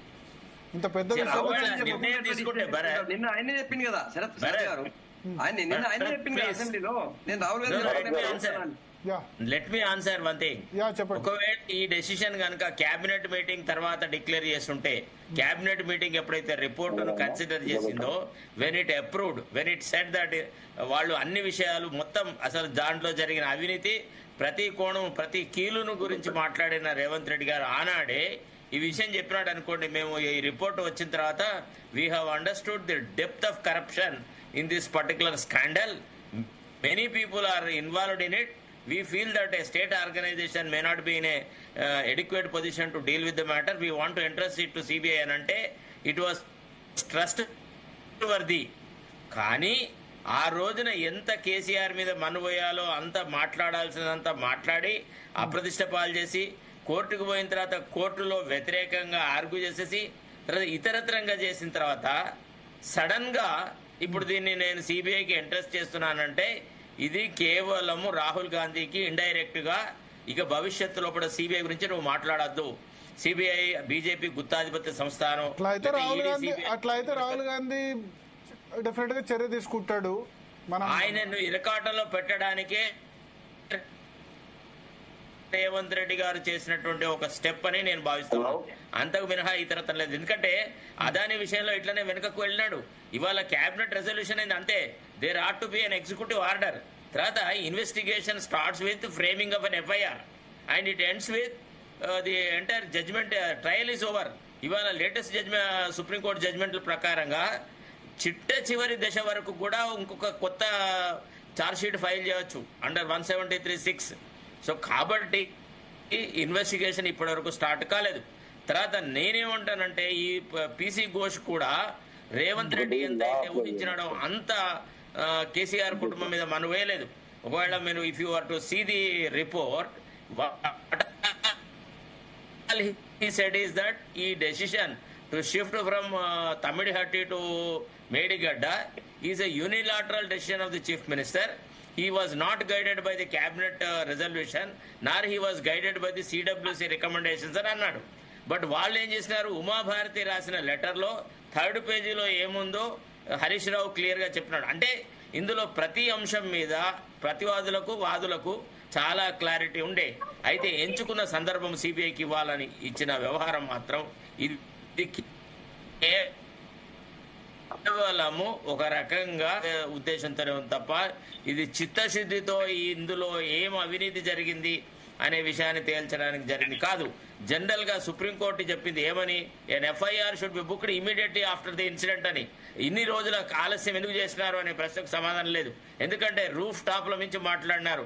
మేడిగుడ్డ పైర్స్ కుంగిపోయినప్పుడు కానీ ఇతరత్రం కానీ కాళేశ్వరం అవినీతి గురించి మాట్లాడిన వ్యక్తి అవినీతి పట్ల మాకు జీరో టాలరెన్స్ ఉంది అని నిరూపించడానికి మొట్టమొదట్లోనే ఈ ఎంక్వైరీని సిబిఐకి అప్పగించుంటే there was no debate, there was no discussion.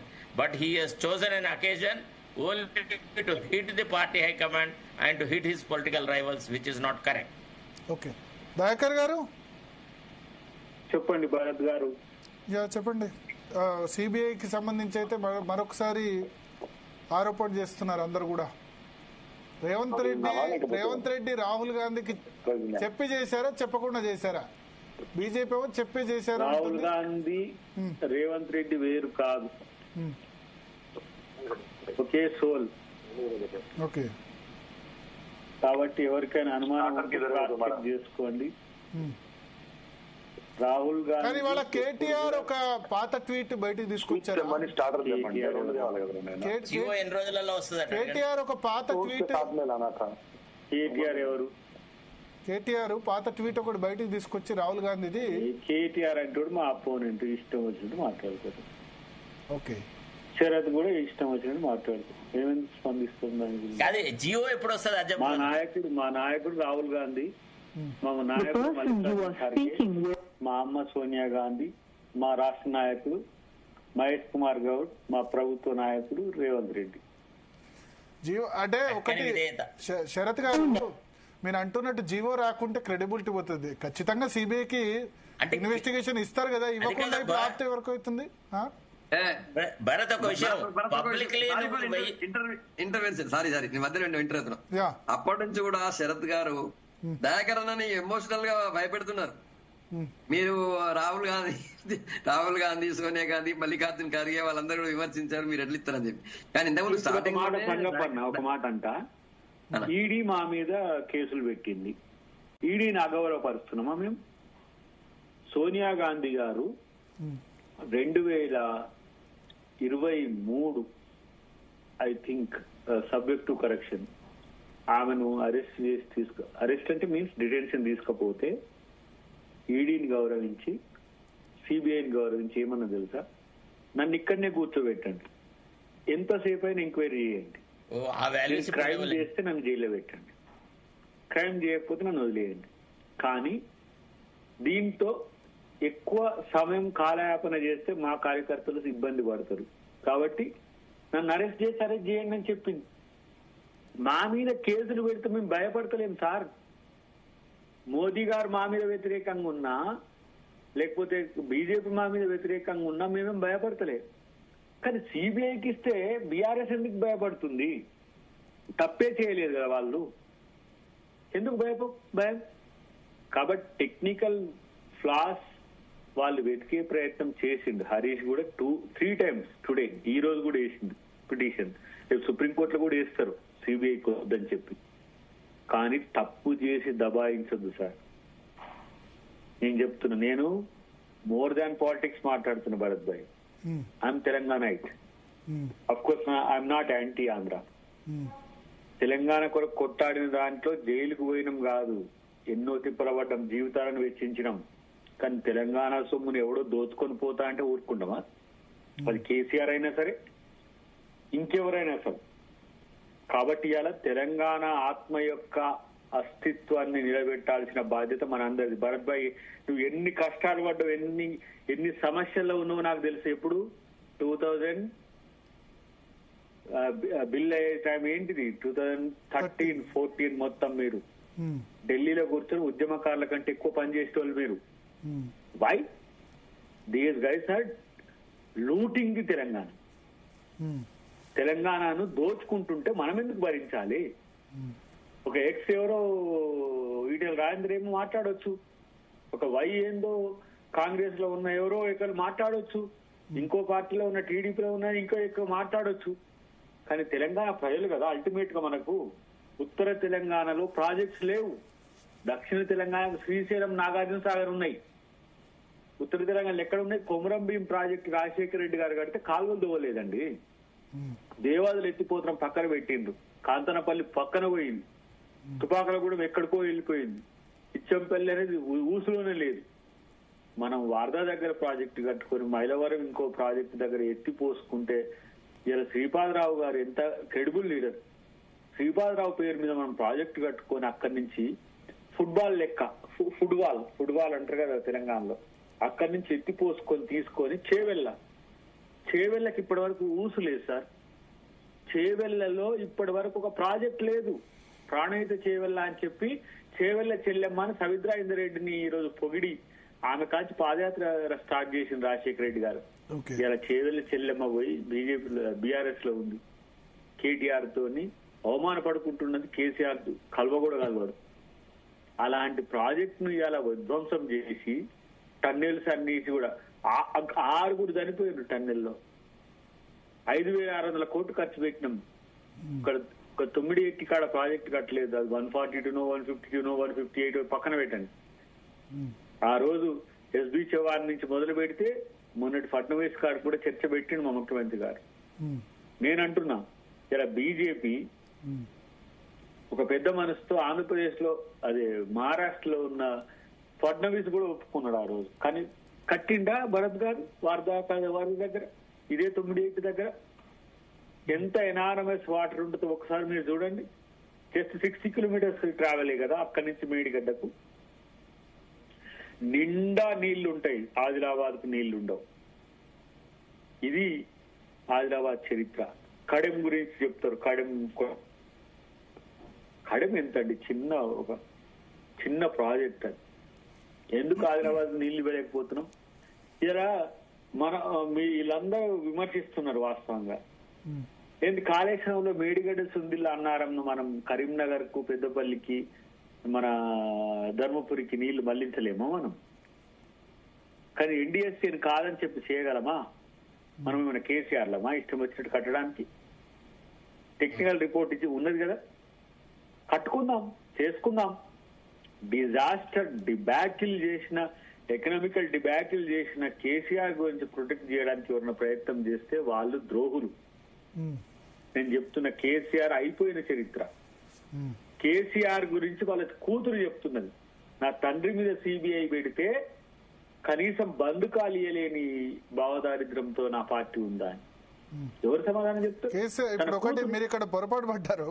మేము ఇంతకుముందే చర్చ చేశాం కవిత టాపిక్ మీద. కేసీఆర్ ని ప్రొటెక్ట్ చేసేందుకు మేము లేము, రేవంత్ రెడ్డిని ప్రొటెక్ట్ చేయం, ఎవరిని ప్రొటెక్ట్ చేయాల్సిన అవసరం లేదు మాకు. కేసీఆర్ ని ప్రొటెక్ట్ చేయం, రేవంత్ రెడ్డి ప్రొటెక్ట్ చేయం, బీజేపీని ప్రొటెక్ట్ చేయం. మీకు తెలుసు ఇది ఇరిగేషన్ డాట్ తెలంగాణ మీరు అన్నారు కదా డాక్యుమెంట్. ఇరిగేషన్ తెలంగాణ గవర్నమెంట్ అధికారిక పోర్టల్లో ఉన్న సమాచారం చెప్తున్నా, ఇప్పటికి కూడా ఉంది, చూసుకోండి.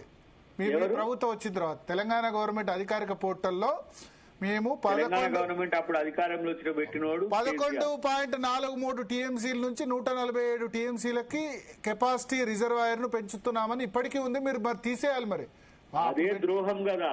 తీసేయాలి. టీఎంసీలో 30 TMC dead storage Mallanna Sagar. సరే నేను భరత్ గారు ఇప్పటికీ తెలంగాణ గవర్నమెంట్ అధికారిక ఇప్పుడు మీరు అన్నారు కదా మీకు డాటా ఎక్కడ అంటే నేను డాటా చెప్తున్నా. ఇరిగేషన్ డాట్ తెలంగాణ భూములు కోల్పోయిన వాళ్ళు ఊరు పక్కన ఉన్నారు చెరువులో. ఇప్పుడు మీరు వచ్చిన తర్వాత ఈ డాటా తీసేయాలి కదా అంటారు. Irrigation dot Telangana government dot in లో ఇప్పటికీ ఉందా లేదా డాటా చూసుకోండి. 11.3 పేజీలో 11.43 టీఎంసీల నుంచి 147.71 టీఎంసీలకి కెపాసిటీ పెంచుతున్నామని ఇప్పటికి కూడా ఉంది. అది చూసుకోండి. కొండపోచమ్మ మేము 3 టీఎంసీలతో 2.5తో పెట్టినాం. ఇప్పుడు 15 టీఎంసీలు పెట్టి 15 టీఎంసీలు ఊర్లు మొత్తం దోచుకున్నారు. ఊర్లో పోయి గజ్వేల్ పక్కన ఉన్నారు. అది వేరే సంగతి. జీటీవీ ఏంది ఎఫ్టీఎల్ లో కట్టిన వాళ్ళ క్వార్టర్స్ వాళ్ళ ఇవో కేసు నేమ్ తో పాటు ఇల్లు ఉంటది. నేను పోయినా అట్లా తిరిగినందుకు మా మీద కేసులు పెట్టి జైల్లో పెట్టిండు. ఇలా మా శరత్ భాయ్ అంటుండు కదా దయాకర్ తన స్వభావానికి భిన్నంగా విమర్శిస్తుందని. జైలు కూడా తిన్నాం సంతోషంగా. అది ముర్రి ముదిరాజ్ వరకు కానీ పెట్టింది గజ్వేల్లో మేము కొట్లాడినందుకు. నేను చెప్తున్నా మేము గవర్నమెంట్ లో ఉన్న ఎమ్మెల్సీ కావచ్చు కాక మేము ప్రజల కొరకు కొట్లాడుతున్నాం. శరత్ భాయ్ భరత్ కూడా చెప్తున్నా నేను మేము ఎప్పుడు మా స్వార్థం కొరకు ఎప్పుడు ఏ రోజు కూడా కొట్లాలి. ఎందుకు ఇలా జీటీవీ ఇంత పెద్ద చర్చ పెట్టేసి ఇంతమందిని పిలిచిండు? అఫ్ కోర్స్ శ్రీధర్ ఉన్నారో లేదో నాకు తెలియదు, కానీ శ్రీధర్కి తెలవాల్సింది ఏంటంటే పేద రెడ్డి కాల్చుకుంటే కాలు కూడా కాలిపోలే. మల్లన సాగర్ భూమిలో కంపెన్సేషన్ ఇవ్వకపోతే రెడ్డి పేరు మర్చిపోయిన నేను ఇప్పుడు చెప్తున్నా. ఒక మాదిగా తన ఇంట్లోనే తను ఉరేసుకొని చనిపోయింది. బేగరి వెంకయ్య బేగర్ నరసింహ చనిపోతే వాళ్ళ దాన సంస్కారాలకు దొంగతనంగా మూతికి గుడ్డ కట్టుకొని గజ్వేల్ కాడ దిగి బైక్ మీద పోయినా. ఇప్పటికీ అది ట్రోల్ అవుతుంది, మీరు చూడండి. నేను ఒక మనిషి చనిపోతే పరామర్శకు నేను మూతికి గుడ్డ కట్టుకొని పోయిన చరిత్ర. This is the Telangana on that day. Today మీరు జాబ్తో ఎక్కడైనా సరే ఏమైనా విమర్శించవచ్చు, ఏమైనా చేయొచ్చు. మేము అది చెప్పినాం, ఇప్పటికి కూడా చెప్తున్నాం. మేము తప్పు చేస్తే మమ్మల్ని ప్రశ్నించండి అంటున్నాం. కానీ ఉందా? ఇదే ధర్నా చౌక్ నెత్తేసిండ్రు. అదే ధర్నా చౌక్ లో టీఆర్ఎస్ వాళ్ళు. నేను చెప్పేది ఏంటంటే మీరు చెప్పిన అన్ని బట్టి ఓడిపోయింది కదా బీఆర్ఎస్ ఓడిపోయిందంటే మీరు చెప్పిన అన్ని చేయడం వల్లే ఓడిపోయింది కదా. ఇవాళ ఓడిపోయి ఉన్నారు కదా మీరు అధికారంలోకి ఇప్పుడు వచ్చారు కాబట్టి ఇప్పుడు సిబిఐ ఎంక్వైరీని మేము సపోర్ట్ చేయము, నన్ను ప్రశ్నించు, నన్ను నిలది. నీకు హక్కు ఉన్నది ఒక మీడియా ప్రతినిధిగా. అవును, వాళ్ళు తప్పు చెప్తున్నప్పుడు తప్పును సరిదిద్దే బాధ్యత నీకున్నది. తప్పు కాదంట. నేను శ్రీపాద ఎల్లంపల్లి అనేది నాకు తెలిసిన లెక్క ప్రకారం ఉన్నది. నేను మీరు చెప్పిన 16 టీఎంసీలను ఒకటి దయాకర్ గారు ఒక నిమిషం. నేను తప్పు ఇన్ఫర్మేషన్ చెప్తే మీరు తప్పు ఇన్ఫర్మేషన్ అనండి. మీరు చెప్తున్న తప్పు నేను ఆల్వేస్ ఐఎమ్ నాట్ కరెక్ట్. ఒకటి. రెండోది, శ్రీపాద ఎల్లంపల్లి కంప్లీట్ అయిన తర్వాత రీడిజైన్ మీరు క్లెయిమ్ చేసుకున్నారు కదా, రీడిజైన్ చేసింది శ్రీపాద ఎల్లంపల్లి అయిన తర్వాత. ఈ విషయం నాకు తెలియదా? ఎల్లంపల్లి బ్యాక్ వాటర్ లోనే నేను ఉంటా కదా, 20 టీఎంసీలో నాకు తెలియదా Yellampalli? Sripada Yellampalli it self 20 TMC. మీరు అది చెప్పండి, అది కలిపితే కనుక ఎక్కువ అవుతాయి కదా అని చెప్పండి. కానీ మిగతా రిజర్వాయర్ల కెపాసిటీ మీరు చెప్పినట్టు కొండపోచమ్మ సాగర్ మీరు 2 టీఎంసీలు పెట్టారు, 15 టీఎంసీలు అయింది. పెట్టుకోండి.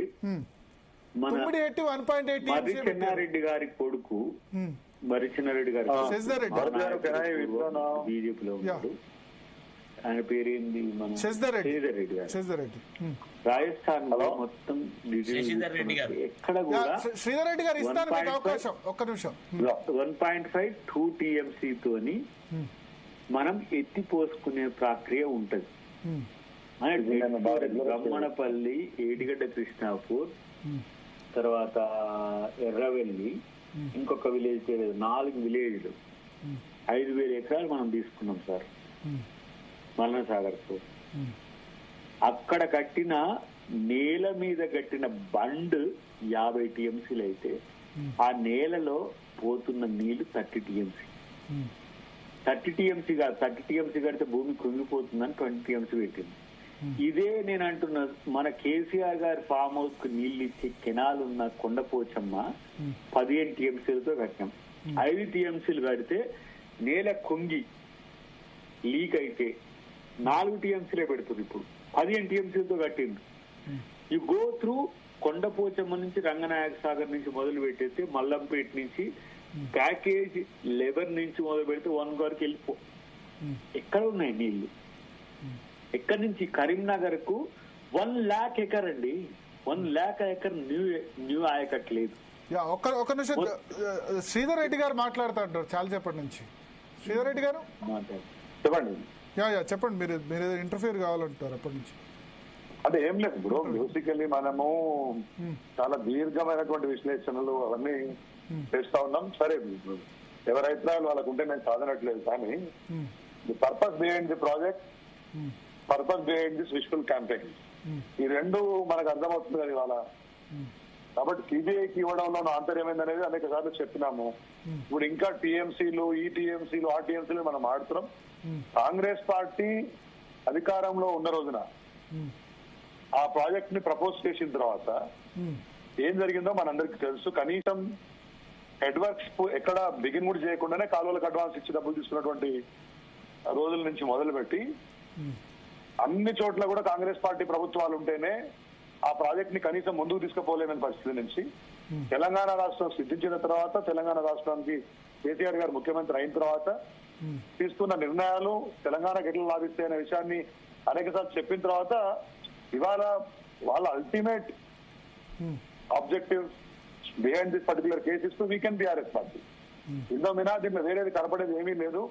ఎన్ని లెక్కలు వేసినా, ఇటు అటు చేసి మాట్లాడినా, అటు ఇటు మా సంగప్ప గారు చెప్తున్నారు, సిబిఐ స్వయం ప్రతిపత్తి ఉన్నటువంటి ఒక సంస్థ. On paper as it is, but ఎంత స్వయం ప్రతిపత్తి ఉంది? సీఎం రమేష్ కేసు వస్తే ఎట్లా బిహేవ్ చేస్తుంది, లేకపోతే సుజనా చౌదరి సంబంధించిన కేసు వస్తే ఎట్లా బిహేవ్ చేస్తుంది, మిగతా బీజేపీలో జాయిన్ అయిన తర్వాత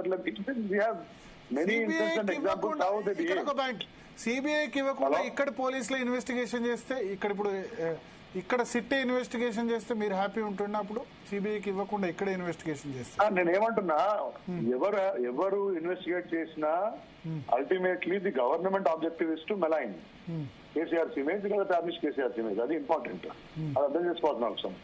వీళ్ళు చేసినా వాళ్ళు చేసిన పని అదే. కానీ సిబిఐని పదే పదే విమర్శించినటువంటి కాంగ్రెస్ పార్టీ, ఇంతకుముందు వారు అడ్వకేట్ గారు చెప్పినట్లు కూడా రాహుల్ గాంధీ గారి స్థాయి నుంచి మొదలుపెట్టి అందరూ వాళ్ళు విమర్శించి వాళ్ళు అదే ప్రభుత్వం కేబినెట్ నిర్ణయం తీసుకొని, రేవంత్ రెడ్డి ఒక నిర్ణయం నేను అనుకోను, ఎంటైర్ కేబినెట్ కూర్చొని తీసుకున్నటువంటి నిర్ణయం ఏదైతే ఉందో అది చాలా ఆశ్చర్యాన్ని కలిగజేసింది. దీని ఎంతో ఉన్నటువంటి బేసిక్ కాన్స్పిరసీ ఏంటనే విషయంలో ప్రజలకు ఎవరికి ఉండే అనుమానాలు వాళ్ళకు ఉన్నాయి. హవెవర్ మేము కోర్టుకు వెళ్ళినాం, రేపు మళ్ళీ ఆ విచారణ ఉంది. ఏది ఏమైనా కానీ చట్టపరంగా, న్యాయపరంగా ఒకవేళ ఎదుర్కోవాల్సి వస్తే ఈ కేసును ఎదుర్కొంటాం. బట్ అల్టిమేట్లీ పొలిటికల్ గా దెబ్బతీయడం అనే లక్ష్యమే కనబడుతుంది కాబట్టి దాన్ని కూడా ఆన్ గ్రౌండ్ ఎదుర్కోవడానికి సిద్ధంగా ఉంటాం. క్లోజ్ చేద్దాం చర్చను. సంగప్ప గారు ఫైనల్ కామెంట్. ఒకటి, సరే వాళ్ళు ఇప్పుడు ఆ బీసీ ఘోష్ కమిషన్ రిపోర్టే పెట్టొద్దు అసెంబ్లీలో అని చెప్పి కోర్టు పోయిన వాళ్ళు, మీరు సిబిఐ లేకుండా స్టేట్ పోలీస్ ఎంక్వైరీ చేస్తే మీకు ఓకేనా అంటే దానికి ఎట్లా ఒప్పుకుంటారు వాళ్ళు? మొదటిది, ఒకవేళ తప్పు చేయకపోతే మీరు ఏ కమిషన్ వేసుకోండి, ఏ ఎంక్వైరీ చేసుకోండి అని చెప్పి వాళ్ళు ధైర్యంగా ఉండేవాళ్ళు. వాళ్ళు 100% వాళ్ళకి తెలుసు ఇందులో తప్పు జరిగింది, ఈ తప్పులో మేము దొరికిపోతామని చెప్పి వాళ్ళు ఫస్ట్ ఊహించలేదు. ఇప్పుడు దొరికిపోతామన్న భయం పట్టుకుంది కాబట్టి వాళ్ళు అటు కోర్టుకు పోతున్నారు. ఇప్పుడు సిబిఐకి ఇస్తామంటే సిబిఐకి ఇవ్వద్దు అంటున్నారు. సరే, ఇక సిబిఐ విషయం మాడుతూ శ్రీధర్ రెడ్డి గారు చాలా విషయాలు చెప్తున్నారు. ఇప్పుడు ఆరోపణలు రావడం వేరు, అందులో ఆయన ఆ కేసులో నిందితుడిగా నిర్ధారించబడడం వేరు. మీరు చెప్పిన ఒకరిద్దరు నాయకులు ఆరోపణలు వచ్చిండొచ్చు, చాలా మంది ఆరోపణల మీద, అంటే వాళ్ళకు ఉన్నటువంటి దీని మీదే వాళ్ళు ట్రయల్ వరకు కొన్నిసార్లు జైల్లో కూడా ఉంటారు. అంత మాత్రం వాళ్ళు ఇప్పుడు నిర్దోషిగా బయటపడ్డప్పుడు అప్పుడు కూడా వాళ్ళని అంటాం మనం అనలేం కదా. సరే, ఒకటి ఏంటంటే ఇప్పుడు నేను ఒకటే చెప్తున్నా, ఇది సిబిఐకి పోవడం అనేది కరెక్ట్. ఇది మేము ముందు నుంచి డిమాండ్ చేశాం. ఇది ఆలస్యమైంది, ఆలస్యమైనా సరే సిబిఐకి ఇచ్చారు. చూద్దాం, ఇందులో చాలా ఇష్యూస్ ఉన్నాయి. కేవలం ఏమంటున్నారు చెప్పండి కంక్లూడ్ చేయండి. ఇందులో చాలా ఇష్యూస్ ఉన్నాయి. ఇలా కేవలం ఒక లోకల్ స్టేట్ ఇరిగేషన్ డిపార్ట్మెంటే ఇన్వాల్వ్ అయ్యలేదు. చాలా డిఫరెంట్ ఏజెన్సీస్ ఉన్నాయి కాబట్టి దీనికి సిబిఐకి ఇవ్వడం వల్ల కరెక్ట్ అనేది మేము ముందు నుంచి చెప్తున్నాం. మేము ఆ విషయంలో దాన్ని స్వాగతిస్తున్నాం, అంటే ఇవ్వడమే కరెక్ట్ అని చెప్తున్నాం. రెండవది, టీఆర్ఎస్ పార్టీ వాళ్ళు ముందు నుంచి ఇంత జరిగినా కూడా నిన్న అది ఇప్పుడు సరే ఈ ప్రాజెక్ట్ వయబిలిటీ ఏంది అని నిన్న ఆల్రెడీ అసెంబ్లీలో చాలా విపరీతంగా సుదీర్ఘంగా చర్చ జరిగింది. హరీష్ రావు గారు చెప్పారు, మా గవర్నమెంట్ సైడ్ నుంచి చెప్పింది, మా బీజేపీ వాళ్ళు ఇప్పుడు హరీష్ అనే మా పాల్వాయి హరీష్ అని చెప్పింది. అక్కడ మేడిగడ్డ నుంచి తుమ్మిడట్ నుంచి మేడిగడ్డకి వచ్చేవారు నీళ్ళు ఎక్కడి అని చెప్పి సరే తిన్న వాగుల పేర్లు కూడా అన్ని చదివినారు. ఆ వాగులలో వచ్చే నీళ్ళెంత ఇంత లెక్కెంత పెద్ద పెద్ద 2-3 వాగుల పేర్లు మా హరీష్ అని అక్కడ పుట్టి పెరిగిన అక్కడనే ఉంటాడు ఆయన. ఆ ఏరియాలో తిరుగుతూ ఉంటాడు ఇప్పటికైనా. అక్కడ ఎన్ని వాగులు వచ్చి కలుస్తున్నాయి, ఎన్ని పెద్ద వాగులు వచ్చి కలుస్తున్నాయి అనే విషయం హరీష్ అన్న పాల్వాయి హరీష్ గారు చాలా స్పష్టంగా చెప్పారు. కాబట్టి ఇక్కడ ఇందులో అవినీతి జరిగింది వాస్తవం. ఈ రోజు కవిత గారు చెప్పింది కూడా అదే మాట, అవినీతి జరిగిందనే విషయాన్ని ఆమె కన్ఫర్మ్ చేశారు. తర్వాత వీళ్ళు ఇప్పటికైనా వీళ్ళు తప్పు చేయకపోతే ధైర్యంగా ఇప్పుడు సిబిఐకి ఇచ్చినంత మాత్రం రేపే కుచుకోపోయి జైలు వేస్తారా? ఎంక్వైరీ చేస్తారు, ఎంక్వైరీలో వీళ్ళు నిధులను తేలుతారు కదా, తీసుకుపోయి జైలు వేసేది. సిబిఐ కోర్టు కూడా ట్రయల్ అవుతుంది. శరత్ గారు ఫైనల్ కామెంట్. నేను ఒకటి అంటున్నానండి, రేవంత్ రెడ్డి గారు పిసిసిఐ అధ్యక్షుడిగా ఉన్నప్పుడు, ఎంపీగా ఉన్నప్పుడు కోకాపేట భూముల విషయంలో కూడా సిబిఐ డైరెక్టర్ ను కలిసి డైరెక్ట్ గా ఒక రిప్రజెంటేషన్ ఇచ్చినారు. ఇట్లా భూ కుంభకోణాలు చాలా జరిగినాయి, ప్రభుత్వ భూములను కొల్లగొట్టినారు, ప్రజాధనం వృధా అయింది అని చెప్పేసి ఇట్లాంటి అన్ని స్కాండల్స్ ని సిబిఐకి అప్పగించి ఒక నిజాయితీ గల ఎంక్వైరీ జరిపిస్తే ఐ విల్ అప్రిషియేట్. అంతేగాని సెలెక్టివ్లీ పొలిటికల్ వెండటాతోనో లేదా పొలిటికల్ ఓవర్ టోన్స్ తోనో చేసేదాన్ని ప్రజలు హర్షించారని నా వాదన.